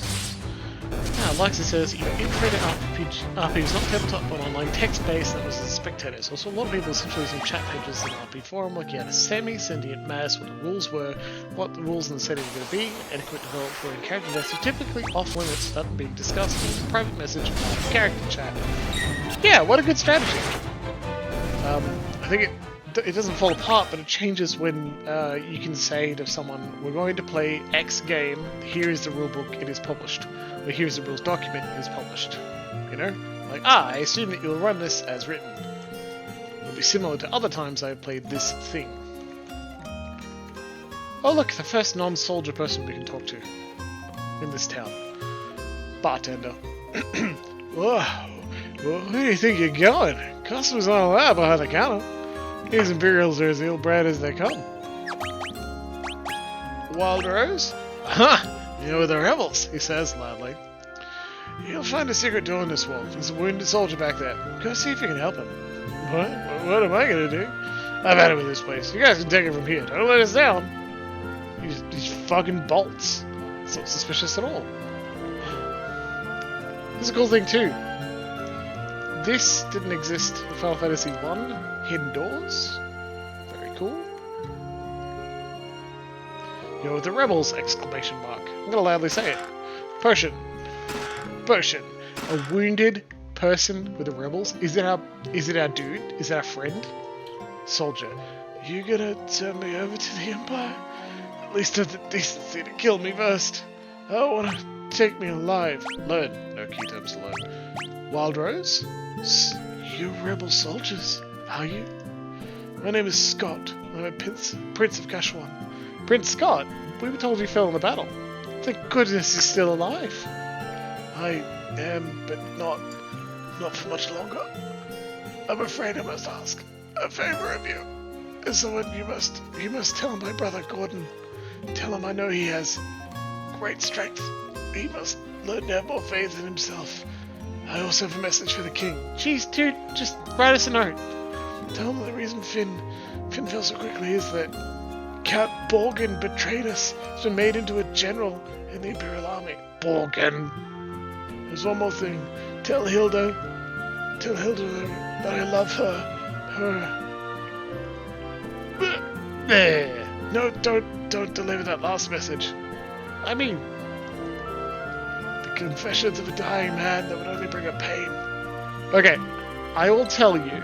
I'll tell her that you did not think of her at all as you were dying. Okay, is that better? My brother Leon. Have you heard of him? I'm sorry, but I have not. I wish I could be more help, but I am dying. Here, I want you to take my ring. I'm sure it will be of use. Maybe it's all this talking, but I've grown extremely tired. You'll excuse me, I just need to rest. Just for a little while. Oh shit, alright. You obtained Scott's ring! I just need to rest for a little while. Fuck! Slam directly in. Oh, by the way, you got his ring. That's great. Okay, well, we can't save in here.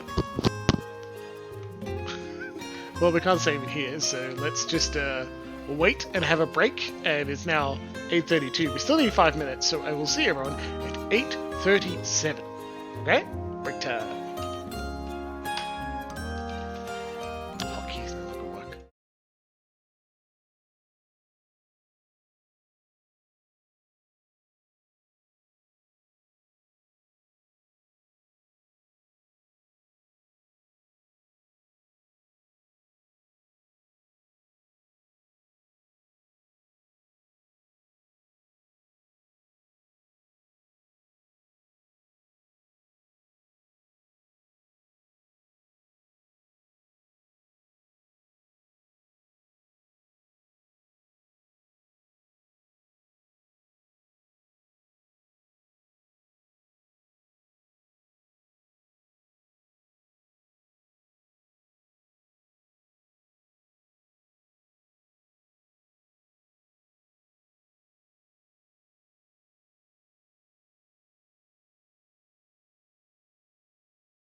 Alright, Jimbles back. Microphone picking up things, that's good.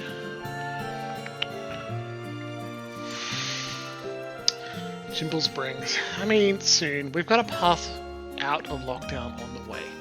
You know, I appreciate that. It's gonna be real good for all of us. Turn up with a cart and my drinks, a box full of alcohol, and my regular drinks. I'll make some stuff. Tonight, we've got, again, Luxardo at the bottom. It's just fun. And a modified screwdriver. I wanted something like... Honestly, I looked at the cupboard and I looked at the fridge and I realized I only wanted something slightly fruity and sweet. So I grabbed some orange juice, I grabbed the caramel vodka I had, and I put 2 shots of that, 2 shots of vodka, and 45 mils and then a little bit more of orange juice. It means nothing when explaining the drink. And like a dash, so 15 mils, half a shot of amaretto. And it's fruity, and it's very slightly, amaretto is kind of almond flavored. And added a twist of orange peel to upgrade the orange flavor of the orange juice, and a couple of Luxardo cherries. It's nothing in specific to like a specific drink, but it's pretty tasty. Fruity and sweet, a Jimbles drink. Very funny and very accurate. When I shook my headset off as I face planted, I need to make sure that it was okay, and it is. And took my hair out. Let's go. Okay, we made it to town, we learned something interesting, now we're fucking off. What's in the castle? A shut door. Can't even go around it. No, it doesn't want you to go there. I wonder how easy it would be to grind these enemies until you can defeat those captains. I say wonder even though I already know that's a well-accustomed power leveling strategy.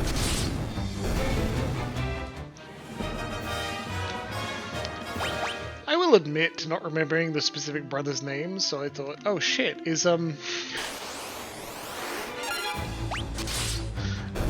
did you somehow beat me here and then die? It's a different prince. Not Brother Leon. Maybe. I miss Leon. Look at that missing point. That missing part in our party. God rest. Poor silly Leon. Right, let's stop by for a little nap. Honestly, what we should be doing.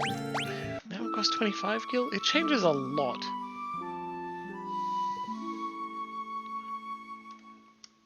I've got a lot more gil, we should actually be buying magic. Let's go back to the first town. Because he's not here, yeah, buy some magic. Lux, you're getting a lot of humour out of these poor, troubled teens who watch their friend and or brother die. You would, though. I don't blame you. It is pretty funny. I don't know if I like you having to hit the auto battle again. It was really relaxing to just... Did he die? Well, I mean, he's not here. Still missing him. He's fine, he went to his farm upstate. It was fun just having auto battle defaulted to on and then automatically rolling through each fight. Maybe that's a setting in configuration that I set without noticing. Well, okay, let's... Maria, I'm glad you got extra... You've got less hit points than the others, even though you're fighting more. Maybe that's why you're not... Continue auto battle? Yes! That's fantastic! Ta-da!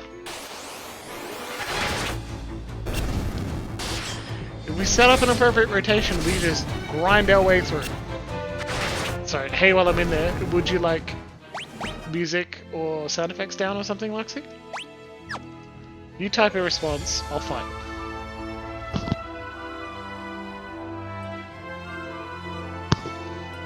Downing your game sound, I can do that.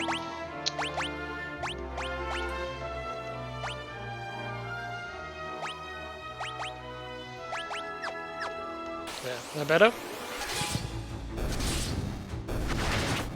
Yeah, excellent, good.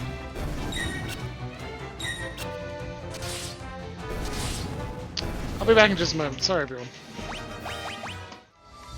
Marvel being weird, you know, she's a good girl, but it's raining. It's a Troogs! Troogs, good to see you. Get back. I can actually talk to you while I don't know battles. Just make sure the bedroom door is shut because that dog can be a jerk sometimes.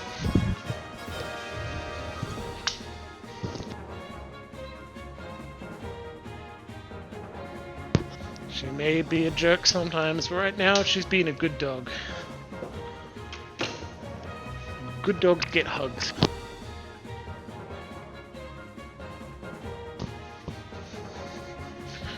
Okay, I'm back. Hey Troogs, look at my cool shirt. There you go. That's all. Okay, so.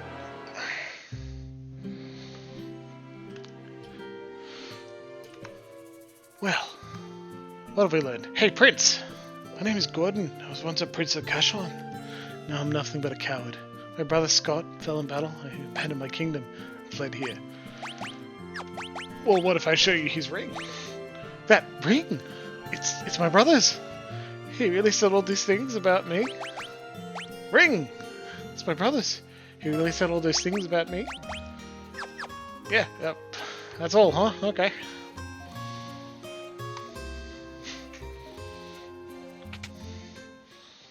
Your brother is not dead until he went thud right in front of us. It was very funny.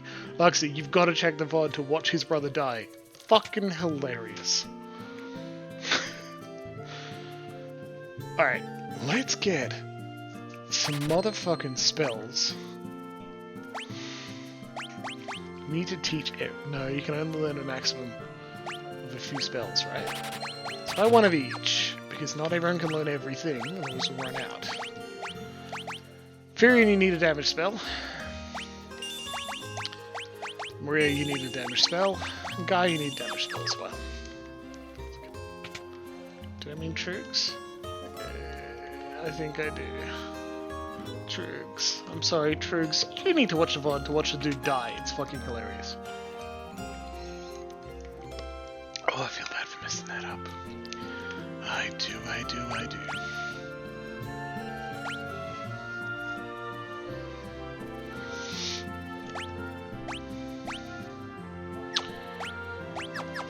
Just leave those. Nothing happens when you show him the ring. Okay. Maybe it's the item shop? Where were the dude? Where's the queen? Maybe it was the inn? I think it was the inn, actually. Yeah, nothing here. I feel bad. My mother mistook me for a dog a couple of times. Maybe it's that unmarked building. Yeah, it's definitely the unmarked building!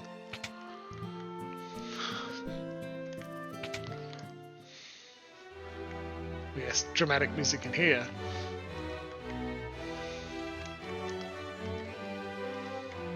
Something, the death of his brother, has made him lose faith.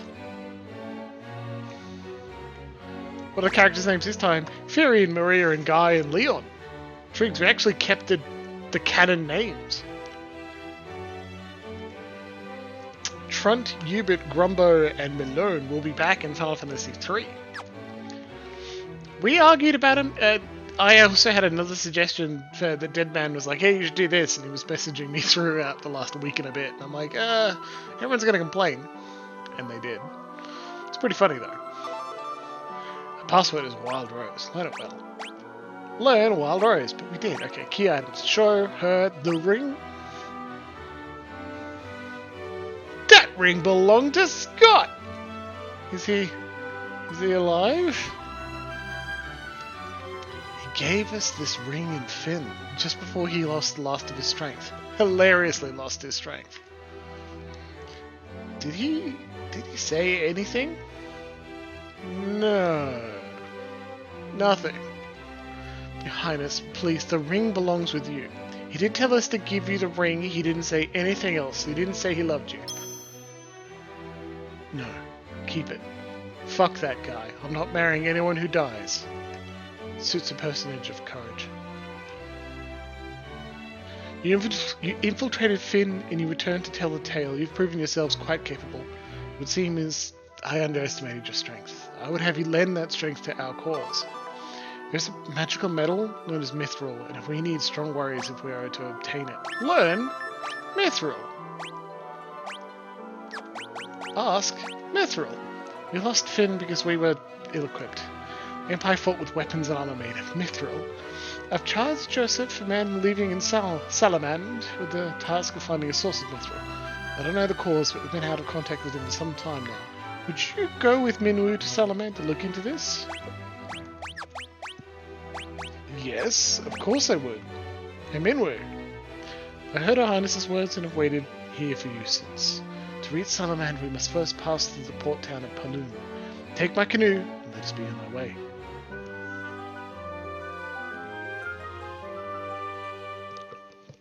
Okay, Minwu has joined the party. You obtained a canoe. Hell yeah, we obtained a canoe. Look, here's Minwu. Look at this guy. What a cool looking guy. A nice turban. It's awesome. His magic skill is 40 compared to our 558. 40? Sits at the head of the canoe. Honestly, he should be in the back row though, because even though he's got a high magic stat, his strength is real low. Spirit's real high. What about magic? Does he know any magic? Oh, it's cool. He only knows Cure 7, Life 7, and Asuda 3.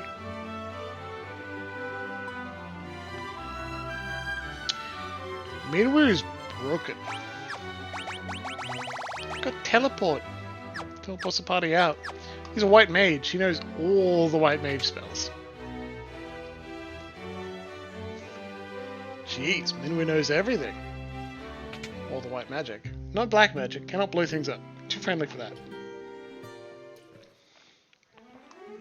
What does Minwu look like in battle? That! Alright, good job, Maria. Very, very pleased. Good on you. Loxy, what are you saying with who sits at the head of the canoe? Why do I think this is a dirty joke? And why am I very excited about the dirty joke?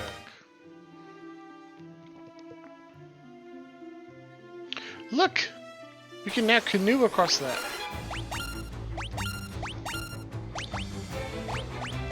Barrier. Protect. Castle on everyone at once. 103 MP. God, he's amazing. Why am I going back all the way over here? What on earth could we be discovering in this part of town? By God. I can't rename Minwu Clitoris. He came with names. Rebel Cuz! So, alright. First off, what if we get everyone to defend, Minwu casts Protect on everyone, they protect 5, so we take less physical damage from the captain. The captain attacks us. Alright, we still get one shot. But it's okay. What if we cast Life now on single person rather than everyone? Alright, Life 7, that's pretty good. Get up, Maria. He nearly dies, but doesn't entirely. Now we've got a lot of damage. Can we kill this captain yet? We cast Cure. Cure 7, Cure over. How much is his heal? Up to max? Yeah? Brilliant. 0. Damn it. Alright. Well, we're still not enough to deal with the captain, so we better get the hell out of here.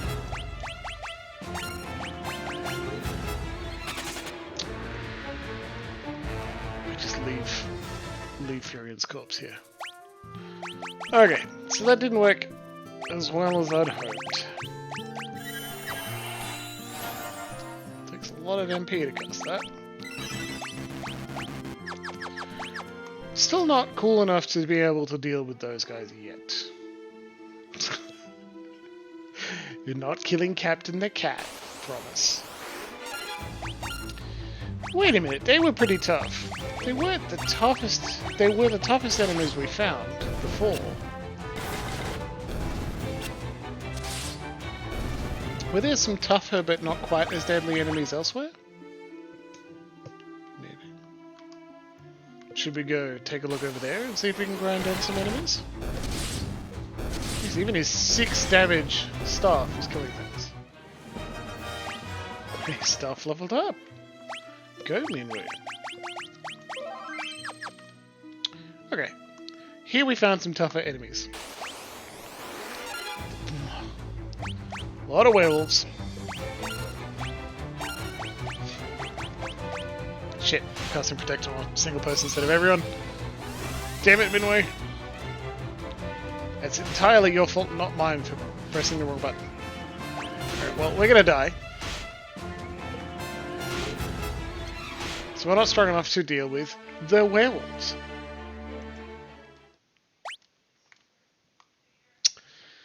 Well, okay.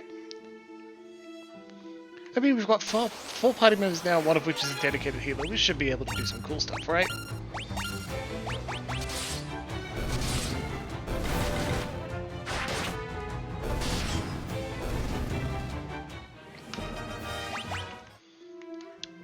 The warning session for this stream does say meandering grinding sessions. Bonk. Maria's HP increases even though she didn't get hit. Alright. Phosphoracus. I like to open with a defend on tougher enemies so that we can cast protect on everyone. Protect goes off. Meandering grinding sessions. 21! Not a kill in a single hit, right? Okay. What if we now just grind a little bit? Just grind a little bit. We cast a little blizzard.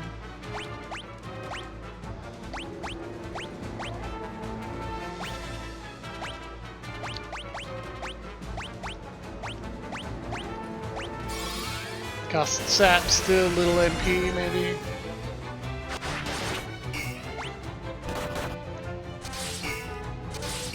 Settle in for a little bit. Maybe blizzard dealt some damage.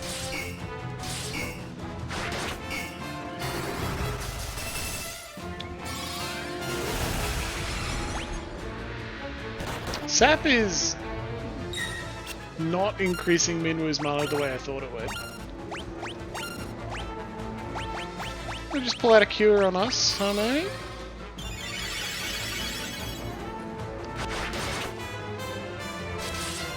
Furion dealt some damage with that bow. Bonk.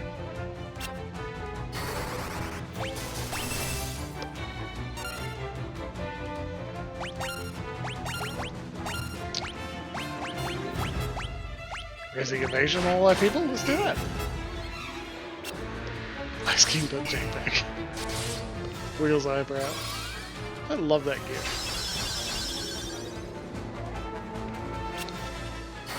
Some misses in, that's fantastic.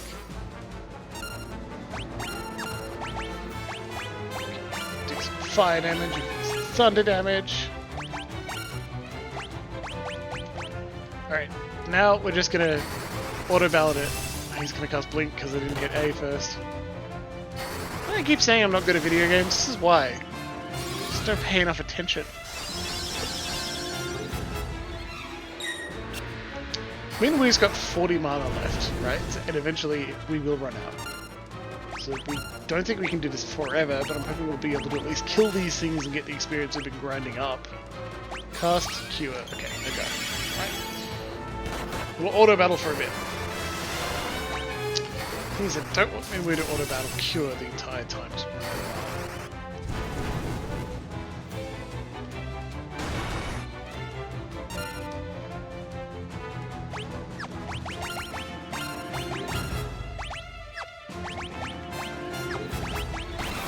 Go.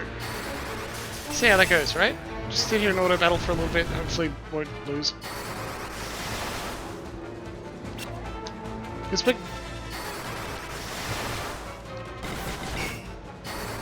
Because it's a good idea for our casters. Okay, that's good. It's a decent idea for our stats to be high before we go into the next section of the game. Will we die if we don't? Yellow flashing is stripping you out? How badly? Do you need to close it, Trooks? Because I can tell you when combat ends and try and avoid using, I think Protect does that. Enemies look kind of psychedelic, yeah. Switches HP and MP with target. See if we can cast Fear on them. So I don't know if I'll be able to kill it. It's fine? Okay, cool. Hey, we killed it! Nice! Look at that MP increase. Stamina went... Okay, so their stats only increased by 1, even though we did a lot. So, I'm happy to say, I think, it does only increase by 1 at a time. Okay. Experiment over. Only increase stats by 1 at a time. And now we know.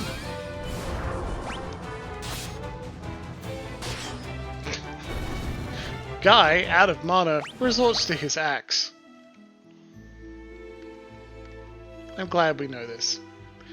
I'm also not willing to grind enough fights to get to the point where we can beat up the enemy captains who are not my favorite cat. Meow meow meow, good captain. Just making it clear. But that's how you could set up an auto grinding session, right? Set someone to heal. Set someone else to defend. 183 gil. Terrible. I think it scares on how much money you actually have.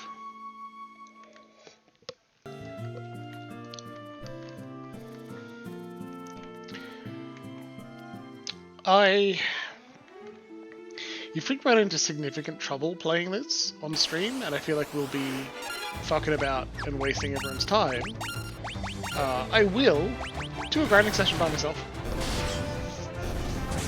Just while I'm writing or something, I'll tab and set up a grinding session.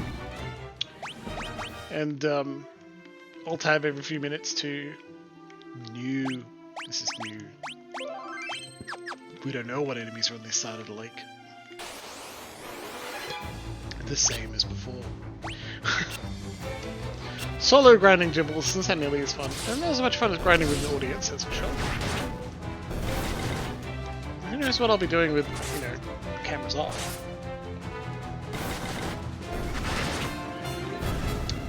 Good job, Furion. I know the characters have slightly higher stats, or their HP increases in different amounts, and so Maria is more likely to be on the back row. Guy is better with a shield because he has a lot more HP. But still, it's more fun to give 2 swords to the Minwu also is a healer and is a... He's filled our 4th party slot. We're still looking for Leon, but we've got Minwu now, and he's a good guy.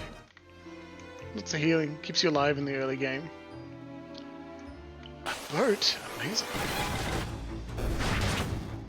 Think we're gonna get a boat this early in the game too? And don't get me wrong, it is early. I think Final Fantasy II is slightly longer, but not that much longer than 1. Certainly less backtracking. And plot events happen too, not just you move through the plot and things happen, but you, like, things happen outside of your control. Paloom, we made it! You folks wouldn't be looking to book passage on a ship, would you? Just 32 gil will see your safety to Poft. Well, I think we are going to Poft, but not yet. Let's let's take a look at the town first. Last time we were in a town with pirates, we beat them up and sold their ship. The Empire hasn't attacked Paloom or Poft, at least not yet. Anxious about whether the Empire will attack their town. A ship heading out of our little port will take us straight to Poft. Poft. What light?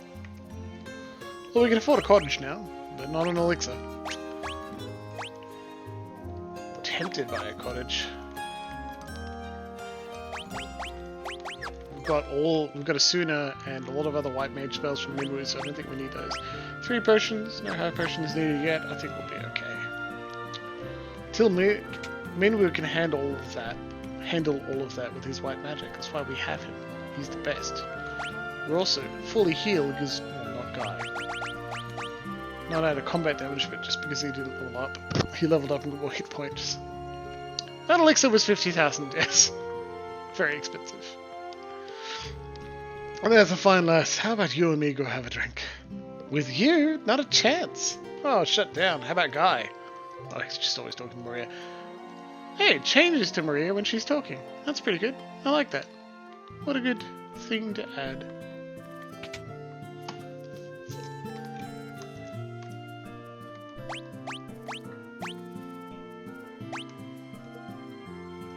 Mace.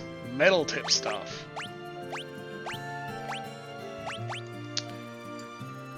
Well, that's apparently better than everyone else. What they're currently wielding, but still no. Why would he only creep on one of the characters? Those pirates. Monosexual pirates. This is Paloom. It's just a port town. Poor pirate doesn't like where he's from. Hey, what do you have to say? Plume's the town of freedom. Want to sit down here with me, handsome? Well, she thinks everyone's handsome. That's nice. And we didn't say no, so I guess we're retiring here. Teaches the cure spell. Well, I've already got it. Raising evasion? Well, he's already got it. Protect, shell, same. Don't need them, I think. Weird that they're all white magic and no black magics on sale in Paloom. Must be a lovely town. Never had conflict.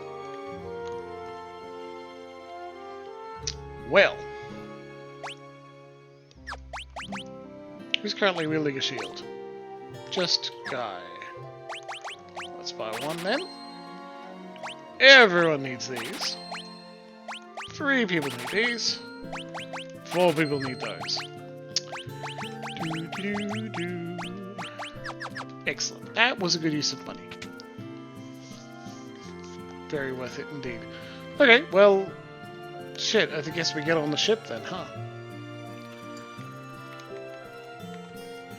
Yeah, absolutely. 32 gil. Just board the ship to the south and you can go. Okay, quit your dawdle and get on board. It's the ship right in front of the town. You can't miss it. Well, yeah, I tried to get on it earlier and the game wouldn't let me. I didn't pay the 32 gil, which is apparently less than a night's sleep. Get on the ship, sail away. This world map is real open already, right? A lot of other Final Fantasy games, it takes more time for you to open up the world map.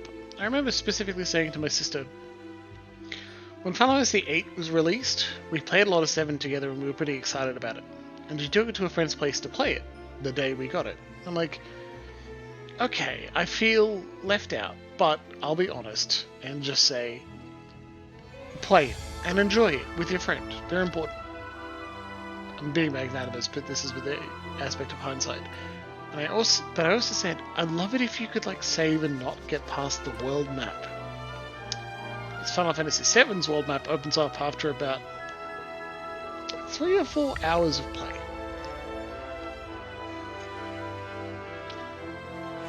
I thought that was pretty generous.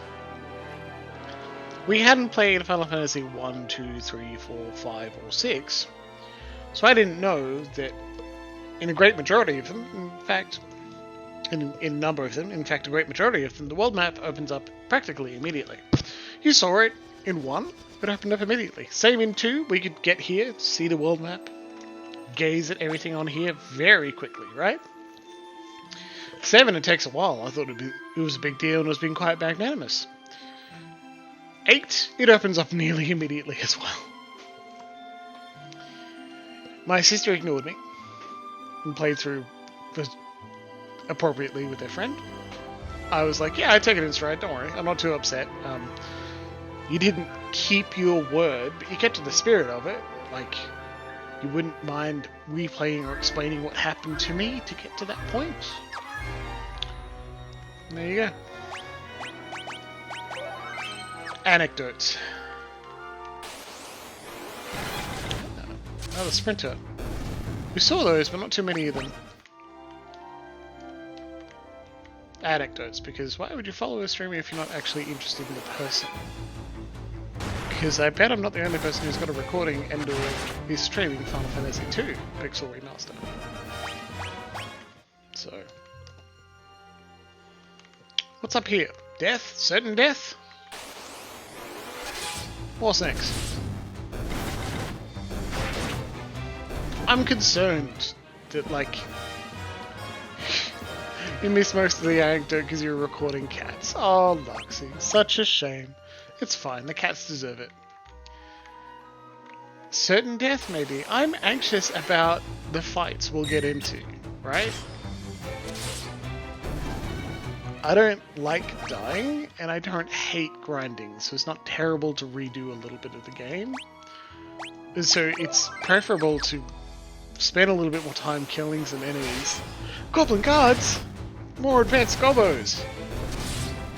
Not that advanced. I'd rather spend a bit more time grinding than I would redoing the game. Poft. Okay, we made it. Let's find about some mithril. This is the port of Poft. Salamone is to the north, and to our east is Bafsk. Bafsk. How much does urine charge? 20 gil, not bad. Right, maybe later.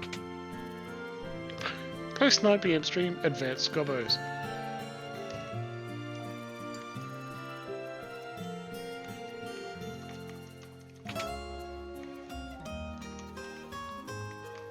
Can't look like goblins themselves.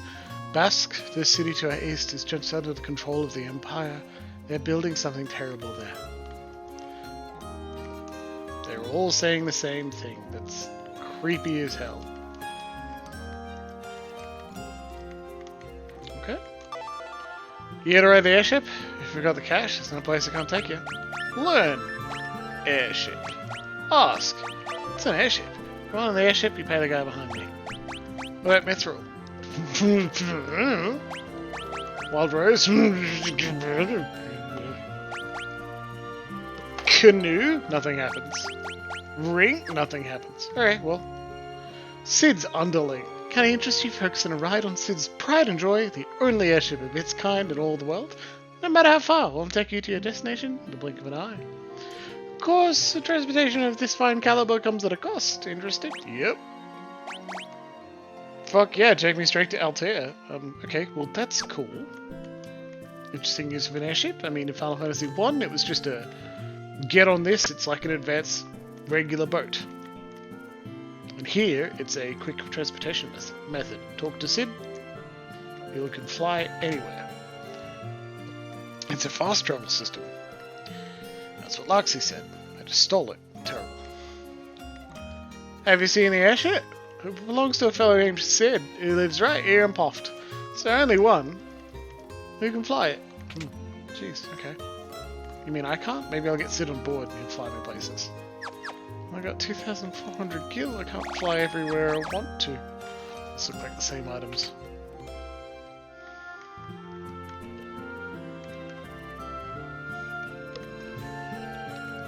Cute little town Poft, but I don't think we're learning anything particularly interesting. Dagger.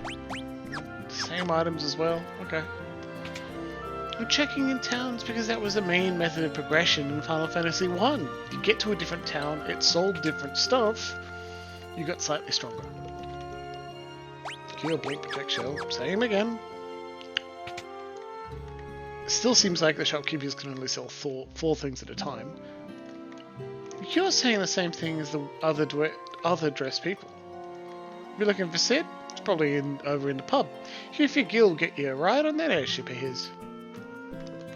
Alright, well. Puffed, you're a singly disappointing town so far. You just got nothing useful. Alright, well, let's get out of here. Well, what a waste of time. I won't miss you, Puff. Bye. Wow. Hornets and a queen bee. Queenie, you must be packing something really cool if you've got hornets following you and you're a bee. That's very cool indeed.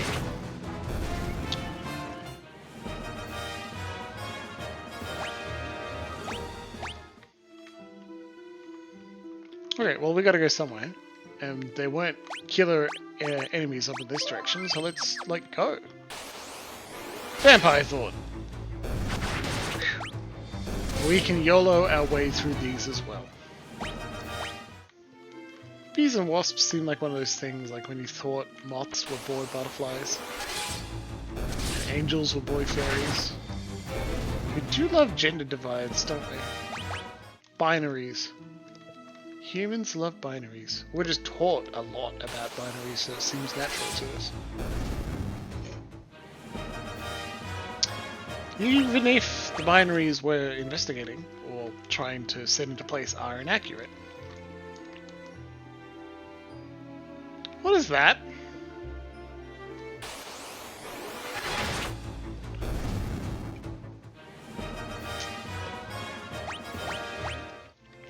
Just the idea of this entire species being single sex. Yeah, it's also pretty common to kids too. When I think about it. Which is funny because humans aren't single sex, and very rarely are there actually entire species that are single sex, right? Sasquatches! Okay, well not that tough. Whew, alright. Sufficient sexual dimorphism for my real weird child brain. More goblins and a goblin guard. Several goblin guards, hell yeah.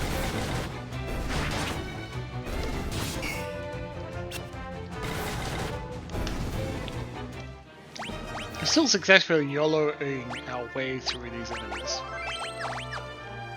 What about here? Another section of the continent we just crossed by land bridge. Still a sprinter.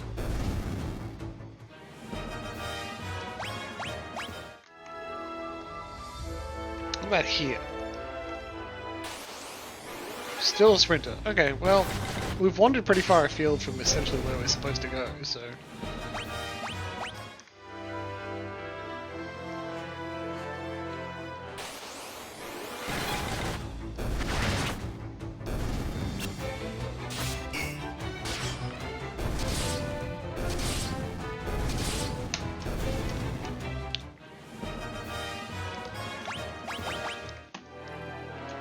Glad you get HP just for being in fights too. It said long fights, but I think it just means it increases passively by being in fights.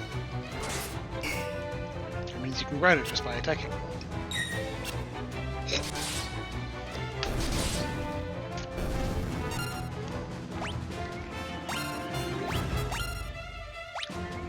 You think you're gonna kill everything before we get this cure off, aren't you? Or not. I mean, we're as fast with those cures, baby.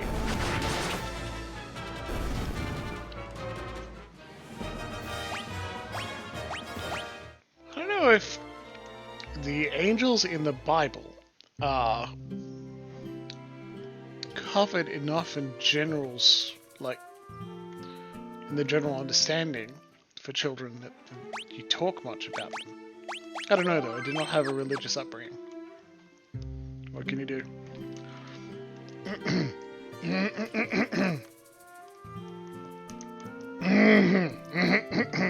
Oh yeah?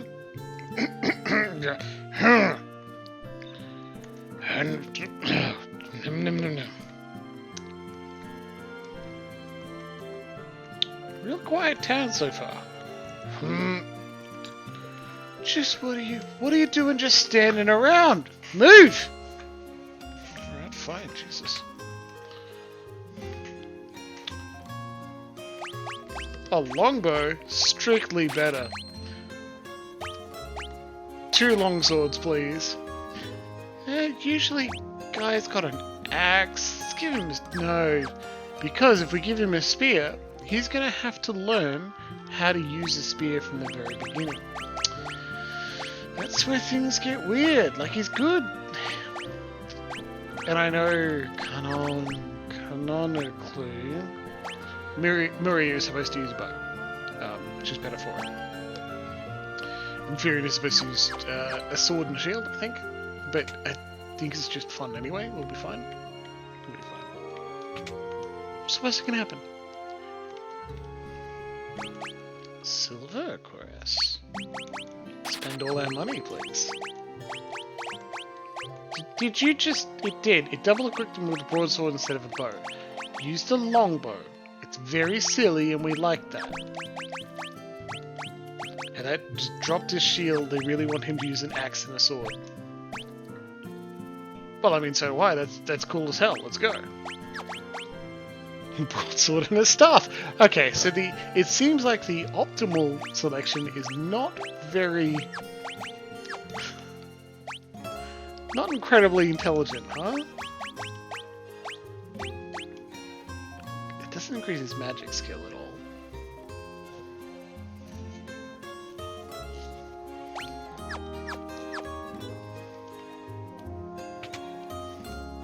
Yeah, go mum. That's great. I can understand advising kids on what the culture is like because we are a predominantly Christian culture. It isn't worth, like, giving them a basis in the cultural understanding, but it's not worth indoctrinating them as this is truth. Hey, Curry, good to talk to you tonight, man. Playing some Final Fantasy II. Talking about religious education, I feel like you might have something to add for that. Q status. Ailments temporarily when used in battle. Qs them entirely when in battle. I don't think we need any of those. Not only does Minwin know any of them, they're stat and or affliction spells, and I think they're boring. Fools! If I get talking with you while the Dark Knight's here, I'm gonna be killed for dereliction of duty. What about if I have a canoe? Nothing happens. A ring? Nothing happens. And what about airship? What? Mithril? Wild Rose? Fools, if I get talking with you while the Dark Knight's here, you'll be killed for dereliction of duty. Shit, okay. That Dark Knight's a jerk. Hey, Dark Knight. Alright, fine. Well, I guess there's not much we can do here. Yet. I mean, I guess, I don't know.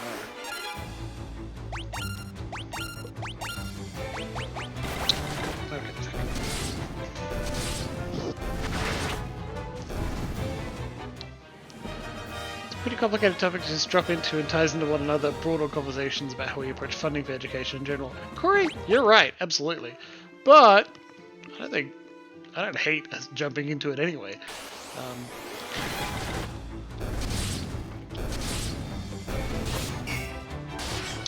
I guess I generally don't like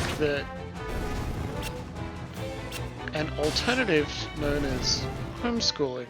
It's primarily used to limit education rather than like expand it in a way.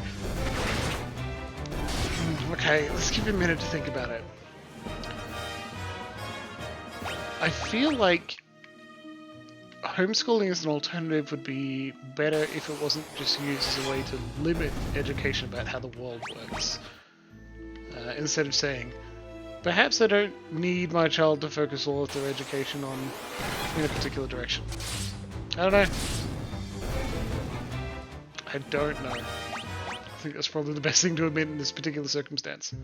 Well, we found another town called Salaman, and this is where we're supposed to learn about Mithril, so let's fucking go. Same things from the item shop. I'll keep checking them, just in case, but I'm not too... Wouldn't be surprised if we don't learn anything new from them. What are you doing out in the cold? 7 forces beyond the mountain range to the south of Salaman, where the Empire's been mining its Mithril. There you go, homeschooling should typical conservative, heavily Christian way. Don't like that. Battle axe, now that's an improvement. Let's do that.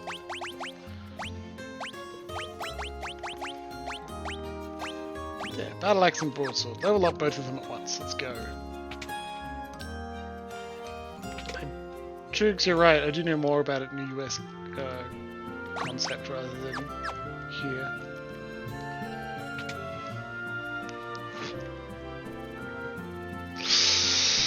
What a fantastic anecdote, Luxie. The Empire's enslaved the men of Salamand and forced them to work in the cave at Summit Falls. Please, you have to help them. Alright, I will. That sounds like you need a hero, and I'm happy to be here. I love Joseph, but I know that if I'm around, I'll just get in his way. Joseph? He's the guy that's gonna smith for us. Joseph, you have business with me? Airship. There's a man who knows all about airships, but why should I tell you who he is? Mithril. Mithril? I haven't found any yet. I do have a few leads, but I don't plan on sharing what I do know with a bunch of perfect strangers. I'm gonna need you to do a little something to prove you are who you say you are. There's a bunch of people from Salamand who are being forced to work in the cave at Summit Falls.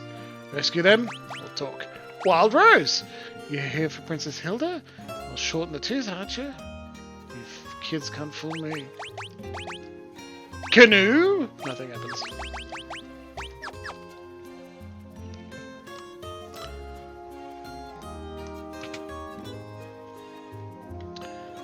I think offering people a canoe is going to be a meme.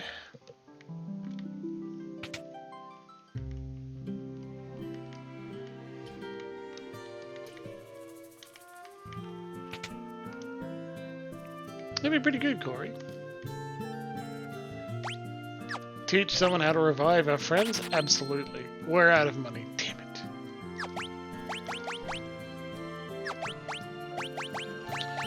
Could sell some of our old stuff, but not for much.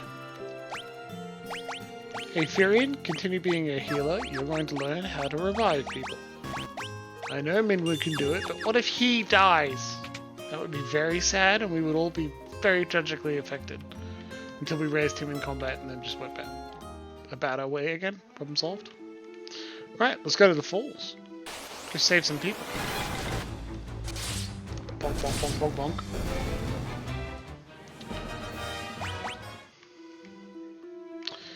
Jimbles, you mentioned about teaching kids about religion, which I think is actually a good idea. People ought to love knowing about the traditions and people around them. It's pretty valuable and practical. Yeah, good point, Drews. And like, yeah, because it's as a significant cultural force upon the world, religion is relatively important to understand. I don't think it's super important to understand in every religious practice. I think it's pretty important to understand generally where they're coming from. An example that stuck with me for a while was when someone was complaining about Ramadan, how students were unable to focus particularly well during Ramadan because they're fasting, right? And someone asked, well, why isn't it like a holiday? Okay, well, we found falls. Maybe there's a cave here. We found where we're supposed to go. Go us. Why isn't there a holiday? Like, it's like if a soldier. That's a new enemy. Not as bad as a captain, so we should be able to beat that. We'll grind here for a little bit while I talk. Why don't they take Ramadan as a holiday so that they can focus otherwise? And the best example, the response was from another teacher. Yeah. Possibly, but all our holidays, most of our concepts here in Australia are around Christian faith. School holidays, especially the ones at the end of year, revolve around the Christian calendar's Christmas. So we weren't able to, we don't need to take the most important holiday off for the Christian faith, it just happens, right? We built our calendar that way. And now, we've got people of a different faith and different culture working around what we set up as helpful for a predominantly Christian culture ages ago. So they're doing their best, we should just help them out wherever we can. And I think that's important to remember and could help with a context as to why you should learn about other religions. Where are their holy dates? How do we treat them? How do we assist them as best we can in our current culture, because they're navigating it in a way that may not be as helpful as it could be.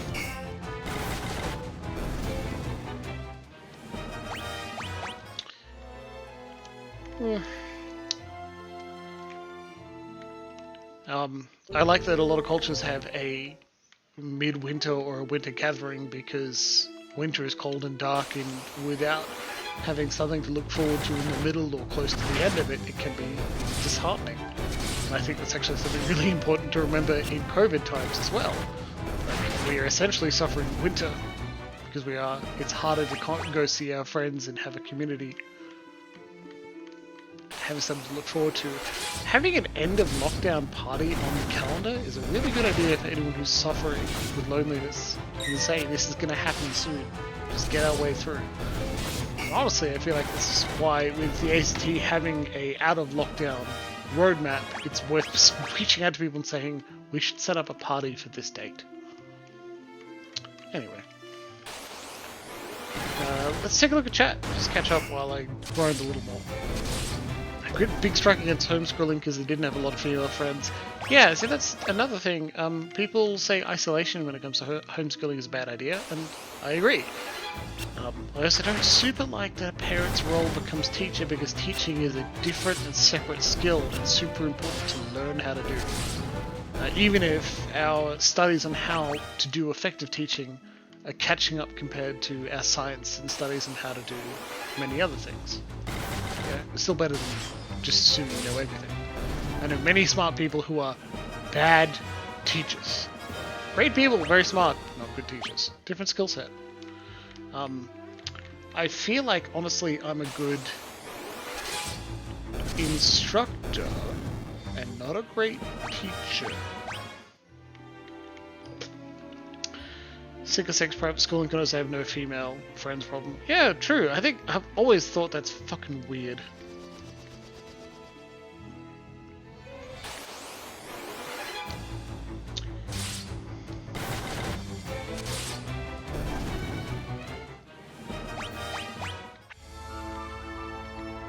I don't like saying you can't homeschool your kids. I guess the perfect outcome is to say that it'd be really good if there was a better way to ensure the minimum. Pedagogical. I was on a school board when I was like 16, or even younger, and they talked about pedagogy a lot. So, I have a bit of practice. Even if having a couple of drinks in.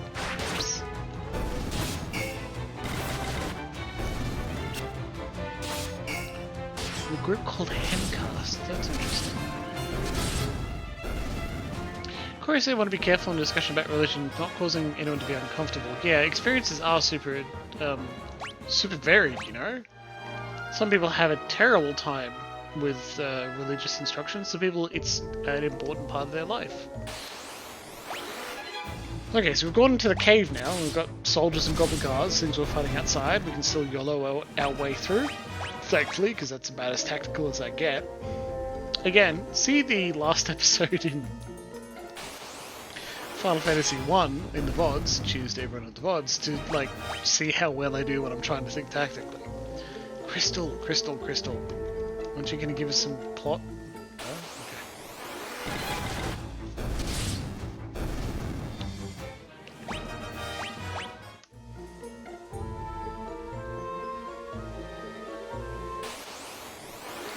Also wanted to be a teacher for some part of my life. There were several positive teaching influences in high school that saved me.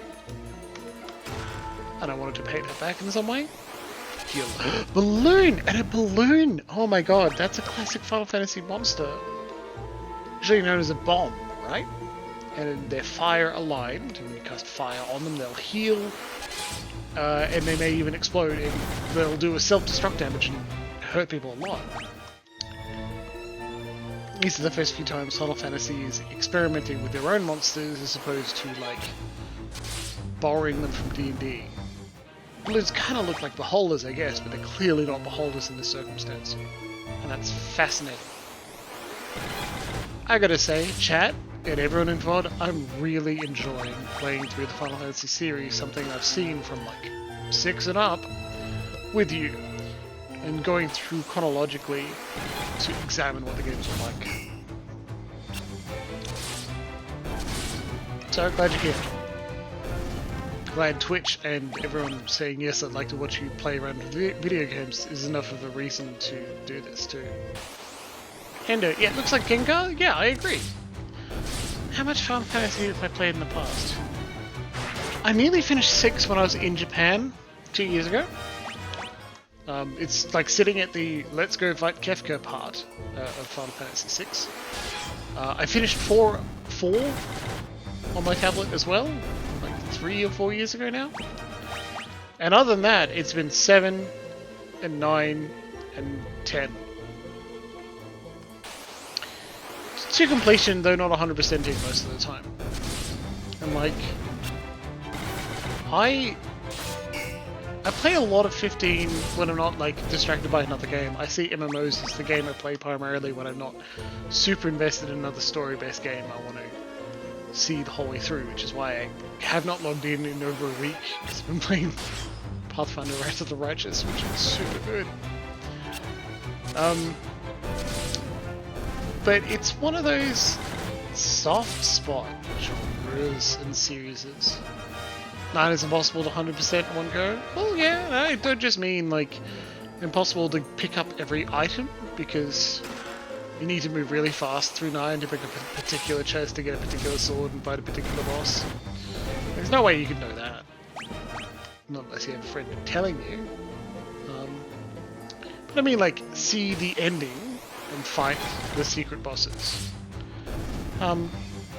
12 hours to be in the end game, and that's really hard. We're gonna come up to like 3 hours in Final Fantasy 2, and I don't feel like we scratched the surface as to what happens in this game. It's one of those things where I'm been involved in it. I played 7, I understood it, I liked it, right? And since I'm involved in 15 and as an MMO is hungry for content to include, and they understand people are likely to be fans of the series, they include references to it all over the place, I often feel like there are parts of the series and other parts of the game that I've seen partially before, or that I should understand it, or I'd like to if I had time. 4 doors. 14? Yes, thank you. Correct. 15 is a standalone, not a standalone adventure. It has a movie and a prequel comic. So, where is this going to lead us? Where are we going?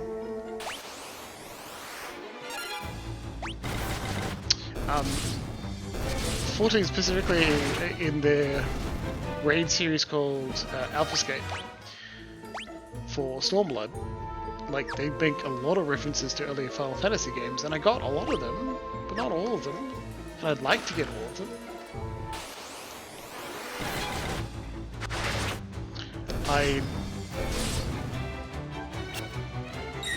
Yeah. And it's big, no? Dragon Quest didn't, as another huge RPG created by Enix and then Squaresoft merged with Enix to become Square Enix. Dragon Quest didn't catch on as hard, especially in Australia, to our imaginations. The design philosophies didn't carry through as hard as Final Fantasy. And an empty room, amazing. 7 goblin guards and a soldier, okay. Sincerely glad we can YOLO our way through these fights.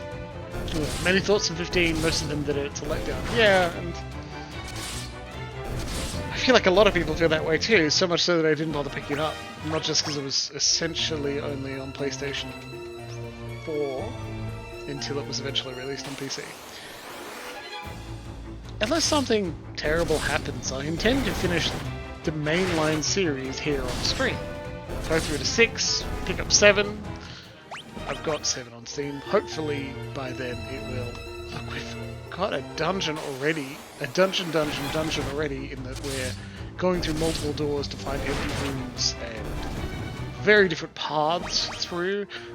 Each fight isn't taking as much out of us as each fight did in Final Fantasy 1, so it's expected that we're going to be fighting more and more and more. Not leveling up as fast to get to the point. Oh, there's its self-destruct! There it is! Hallmark of the series, friends! balloons or bombs blowing up themselves to deal damage to you. Like, it may seem trite that I'm pointing it out now, because you don't super need to know all of this.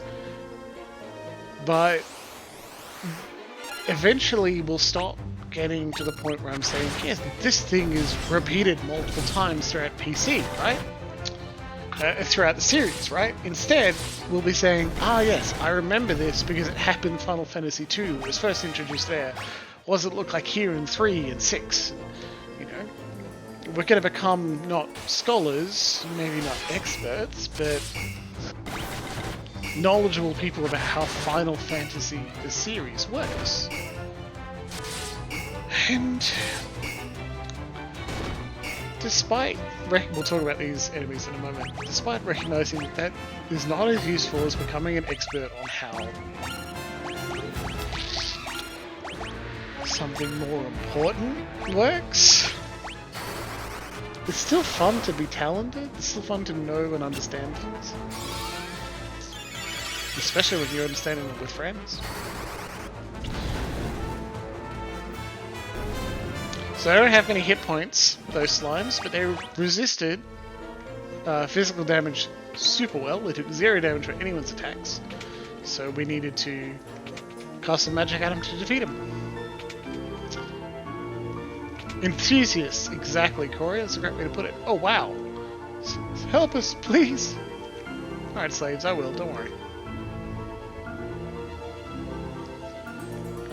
And Corey, you mentioned that if it's out on PC in time, you should play the 7 remake after 7 so you can see the contrast. Absolutely, I will. That would be incredible. I'd love to do that. Paul. Firin, it's you. I am glad you're here. Wait, are you the Master Thief? This is Joseph's daughter, Nellie. I think that dastardly Borkin's been holding her hostage to threaten Joseph. Princess Hilda told you to bring her back some mithril, right? That's normally where I step in. I figured that this is where the mithril is coming from easy enough. So I thought I'd get the jump on you guys and nab the mithril before you could get here. Only I must have got caught. Me! Of all people. Well, I don't want to move over my head, so long. But don't worry, I'll take everyone here with me. Thanks for saving us. I owe you one. I didn't get to talk to Nellie. Oh, alright. Oh, you're welcome, Hendo. It's hard to say something like, just jump in, understand one at a time, because, like someone really close to me, my girlfriend, I love her very much. She started playing Final Fantasy 14 with me, occasionally. She's not doing other stuff.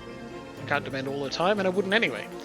But every now and then, she's like, yeah, but I don't, she says, yeah, but it doesn't mean as much to me because I haven't played anything else in the series. And each time I think, they're standalone games. You know, they're not supposed to need 13 other games to understand the 14th. But then how often do I run into something when you're like, it means more and it's more important because I've seen it before? It's like seeing the same actor and go, hey, it's that guy again. But how much does it matter to see a Chocobo again after they're introduced in 3?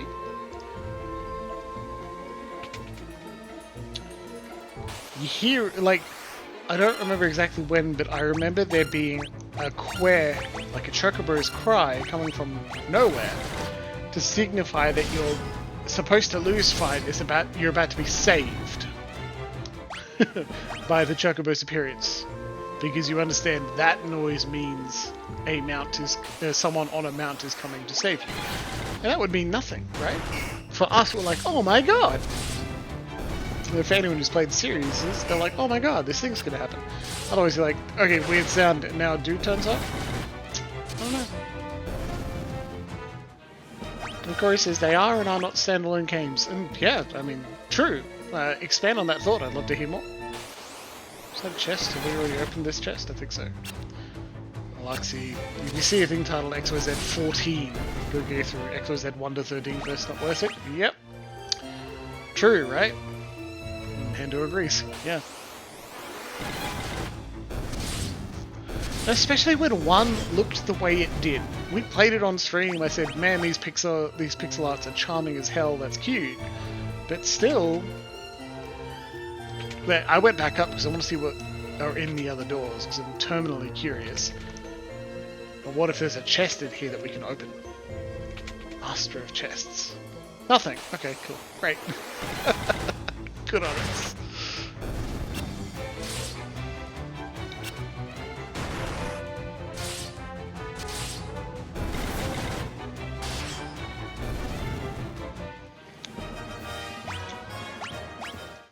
Some giant sprawling series with way too much backstory.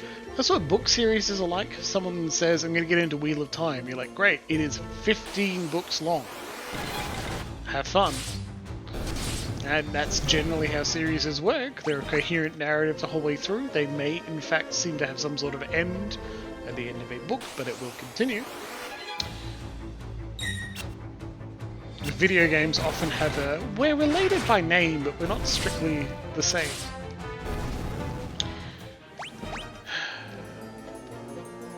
Are movies the same? I don't know. Do you need to see Terminator 2 to see need to see Terminator 1 to see Terminator 2?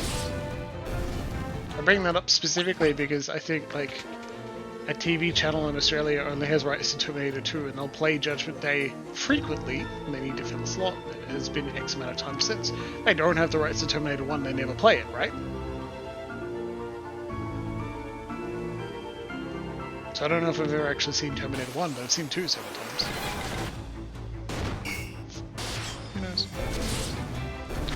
Someone could actually answer that, I'm sure, but it's helpful to understand what do you need to see Terminator 1 to understand Terminator 2? In Final Fantasy, are there any games you need to play to understand the others? The first direct sequel... Yeah, the first direct sequel in a mainline game is Final Fantasy X-2, which is a sequel to 10. And you do need to play Final Fantasy X first to understand Yuna. Even though her personality is quite different in between the two of them. Like, part of the game you're trying to get Tidus back in some way. There are expressions of pain and loss that someone is gone and the world is not the same. And people are treating her a little bit with gentler than you might otherwise. Because the lover is gone. A fire tome? Amazing! Someone's already learned this though. Period. Okay, well... Kai, you want to learn fire as well? Oh yeah, buddy. X2, exactly. Thank you, Corey. Hendo, rewatching the Matrix series. Well, what'd you think? Was it good? We won't know until we watch a new movie in the series whether you needed to have, but it will be interesting to understand. So, circle back when you see Matrix reincarnated, re-something. 8. And Corey says, I love Final Fantasy 8, but the whole way magic works with your stats and weapons can be a lot to take in. But it was also new. Like, and I don't think they reused 8, right? They didn't, I don't think they reused Junction in any capacity. So even if you learn it, and get really good at it and understand it super well, you haven't learned something that can carry on to the rest of the series. It was worth it, right? Because, you know, it's got its own benefits. If it was only the mechanic, yeah. I have been pondering the question for a while now, where if someone asked, what Final Fantasy game should I play to understand Final Fantasy? I do not have an answer that feels satisfying. I've got a lot of answers, but none of them feel satisfying. You rewatched them to understand the trailer and it didn't help. Oof. That's a big oof, that is. Need to improve Blizzard because it's better to have some spells that are strong than, like, everything being one level.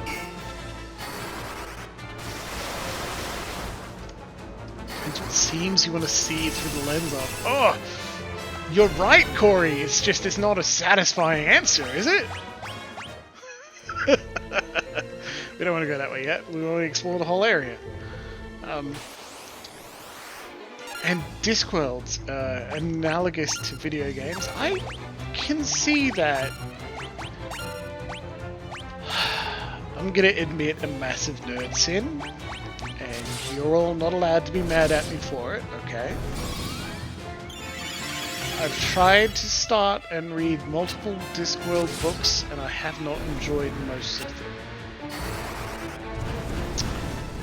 I recognize that Terry Pratchett is a fantastic author. I really like the things he says. I really like how many good lessons and themes he has. Something about his writing style kind of puts me on edge a little bit. I don't know why. I leveled up. Good job, Furion. Okay. I don't know why. But I'm multiple ones, yes. The ones Guards, Witches, Tiffany Aching,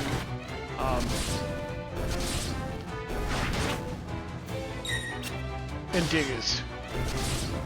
Diggers is the one I disliked the most.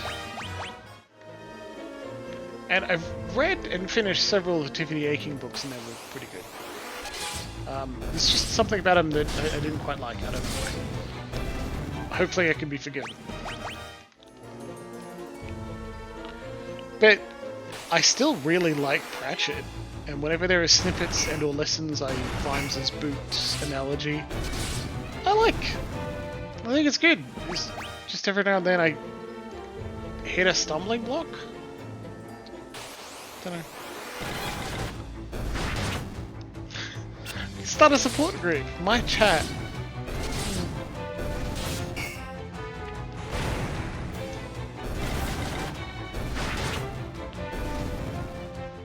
Lenses in which you want to experience the worlds of Final Fantasy. Nearly always Final Fantasy has themes of not trusting organized states or religions, definitely when they intersect. And that's common to a lot of art. Cool, good, love it. Interesting when it comes, I think it's also relatively common to other JRPGs as well, but I just think that's,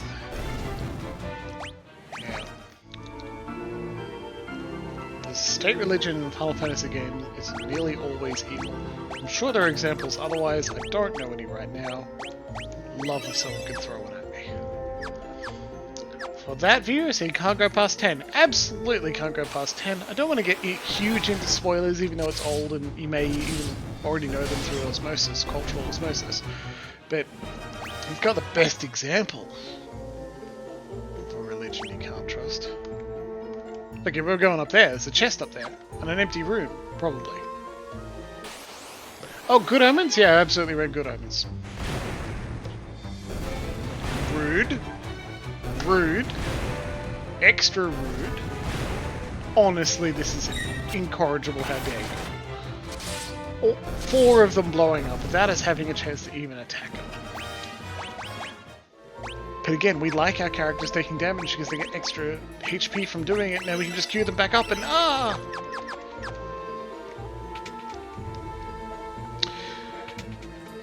Read Good Omens? Yep. And Gaiman was tempered by Pratchett. It turned out quite well. I quite liked that book. I read that when I was young. We read it before.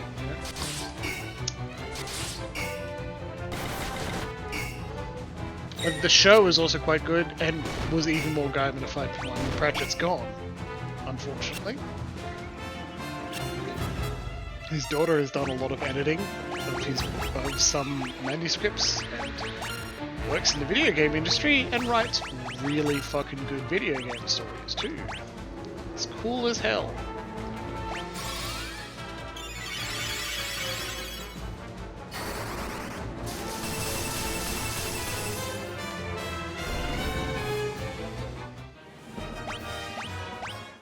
Good job, guy, leveling up Blizzard. We've been... Oh! Hell yeah! Just take a minute. I've read several Gaiman books and I enjoy them more. More than Pratchett, but I enjoy them a lot. And the American Gods is really good. I like the ocean at the end of the lane quite a lot. This map doesn't move. Minimap does. Look at that effect. Absolutely nothing you could have, done, right? On the original release, that's probably a Pixel Remaster Edition. Cool as hell, good on him. 10 out of 10. Rebels. Never thought I'd have to deal with your kind down here. Well, if you think you're getting mithril, you'd be right. My mithril blade straight through your heart. Boss fight. A sergeant, so it's not the captains we were fighting earlier. How tough is this fight gonna be? Let's cast Protect on everyone, we can do that anyway.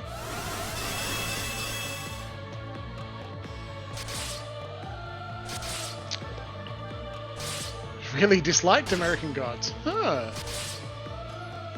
Interesting. Okay, so our physical attacks are dealing damage, but not enough damage?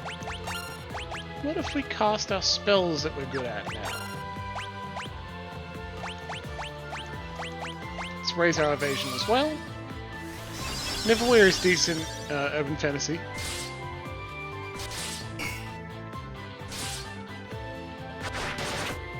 Music's cool in this fight too, I like that.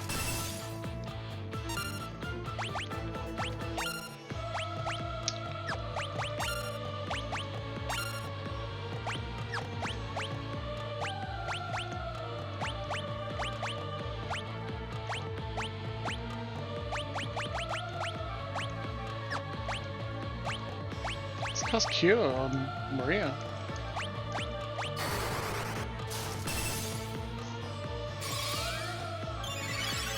Sandman is a graphic novel, primarily.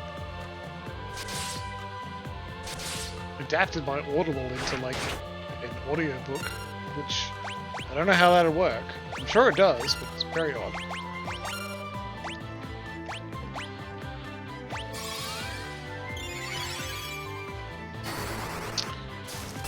I think the American Gods show kind of fell off the rails at some point, like around season 2 to 3. Generally fan, but not necessarily into his actual writings. Quite recently, I think on a weekend, an episode of the Moth podcast, which just does storytelling, like true stories from people's lives, is the official tagline. And I love the Moth a lot, because I think personal storytelling as well as narrative storytelling is just amazing. One of the main reasons to be alive is to hear people's stories, right? Neverwhere was a show? Crap, I may need to get that. Okay. Neil Gaiman tells a story that's really touching and really beautiful. And that's absolutely worth investigating. We beat him. Look at that! Take that, you smarmy sergeant jerk. You got a cool mithril sword that you threatened us with, but you know what was better than a sword? Magic. You found mithril in the chest. Amazing. Great! We're going to explore the rest of the dungeon though. I thought this was just going to be like a side room. It's weird and low budget. Hell yeah. It's going to be one target at a time, isn't it? American Gods should have been a hit for you. Like, I don't want to be too judgy, but I'm not actually sure why it wasn't a hit for you.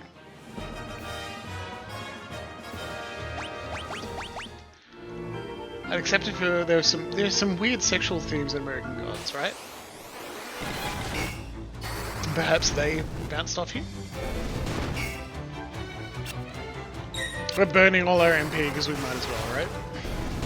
We're gonna teleport our way out of the dungeon. But in the end, like, I like weird psychosexual themes in books. Color, everyone is shocked, right? And then a vagina idiom Sydney to start was not a good start. Yeah. Whenever I reread or re-listen to it, I'm like, that is surprisingly early to be dropping that on everyone, isn't it? Was that necessary? Not that early it wasn't, no. You should have saved some of our mana. Because I don't know if we will be able to defeat any slimes with so low MP.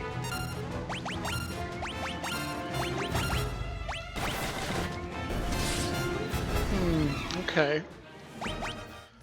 Do we have any... We don't. We'll have to run from slimes. That's me being very incautious. Whoops, with no ether.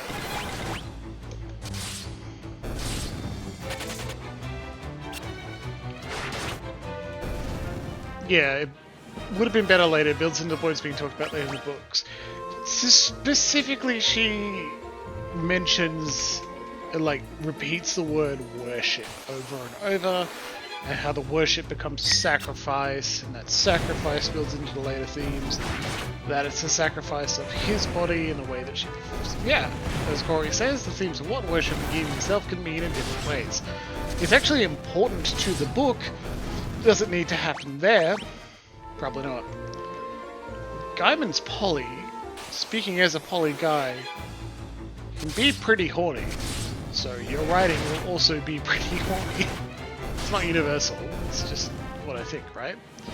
But it's pretty early, I think it's like the first aside. Monsters in a chest! Fuck, okay. A land turtle. Oh, we're fucked. Can't do anything but attack. Could cast fire once. Well, why not?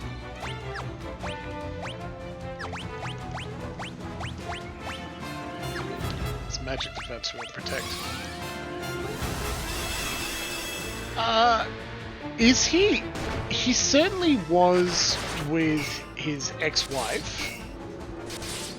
This land turtle is taking no damage from our physical attacks.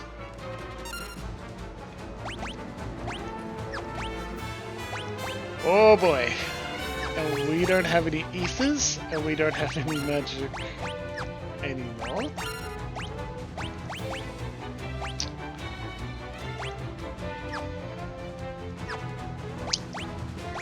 Can we run?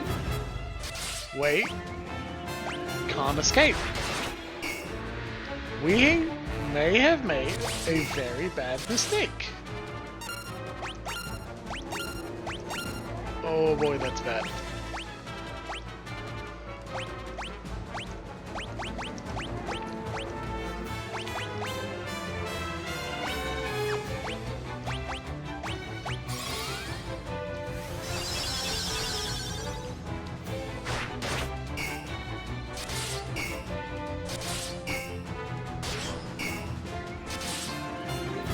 Sometimes we're dealing damage to the turtle, and then it fucks us up.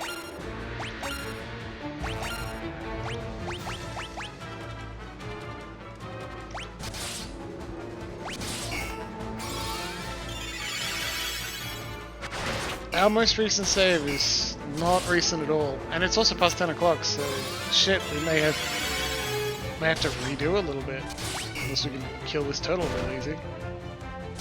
Slowly wear our way through the poor thing. What can we do? Use darkness, heals, deals damage to undead. Not undead. These potions.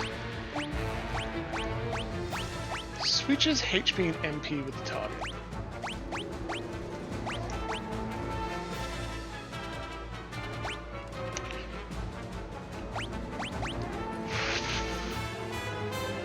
We're gonna swap Minwoo's HP and MP with Furian's to give him enough.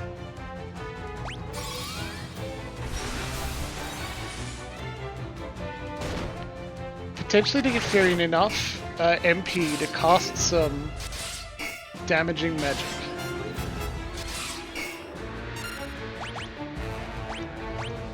Okay.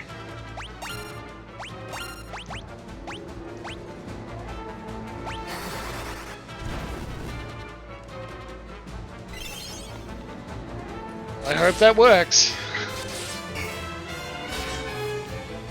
At least he's got a lot of casts in him. So as long as we can stay alive until the end of it, we'll be okay.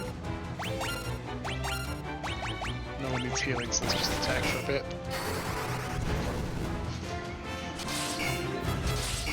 Come on, land turtle, give up the ghost.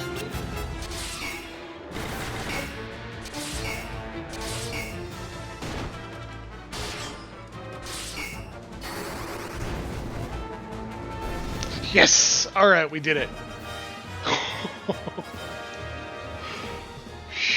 I will admit to being quite worried there that we'd have to replay a lot. Just contain teleport to. Lovely, you can use that to get out of here. Minwoo no longer has the magic to cast teleport to get us out of here, out of MP, Transports a body out of dungeons when used in battle. Well, you already know it, so let's give Defurion. Use teleport. Get us out of here. Whew. Tense! Good job, everybody. Tense indeed. But as it's 10:05, we should head back to the title screen and say goodnight for tonight. Whew. Good job, everybody. I do love the conversation we're having in chat as well about Gaiman and how he sometimes misses the mark. It was that unnecessary confronting start to have a sex worker death. Yeah, true. There was a touching scene with Jin that was pretty good. But,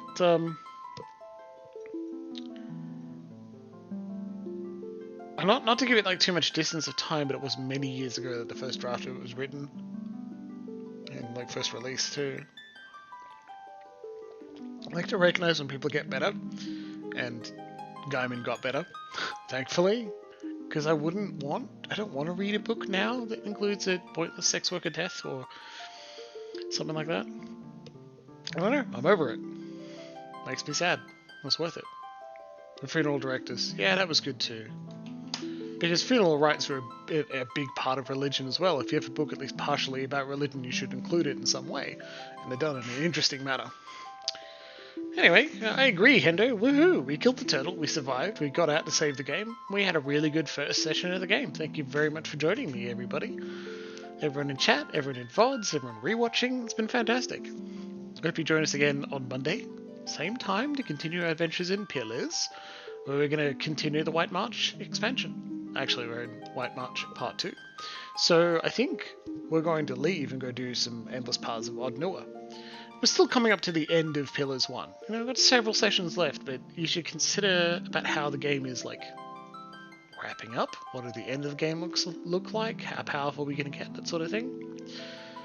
Anyway, it's been a real pleasure. Thanks for joining me tonight. I'll see you again. Good night.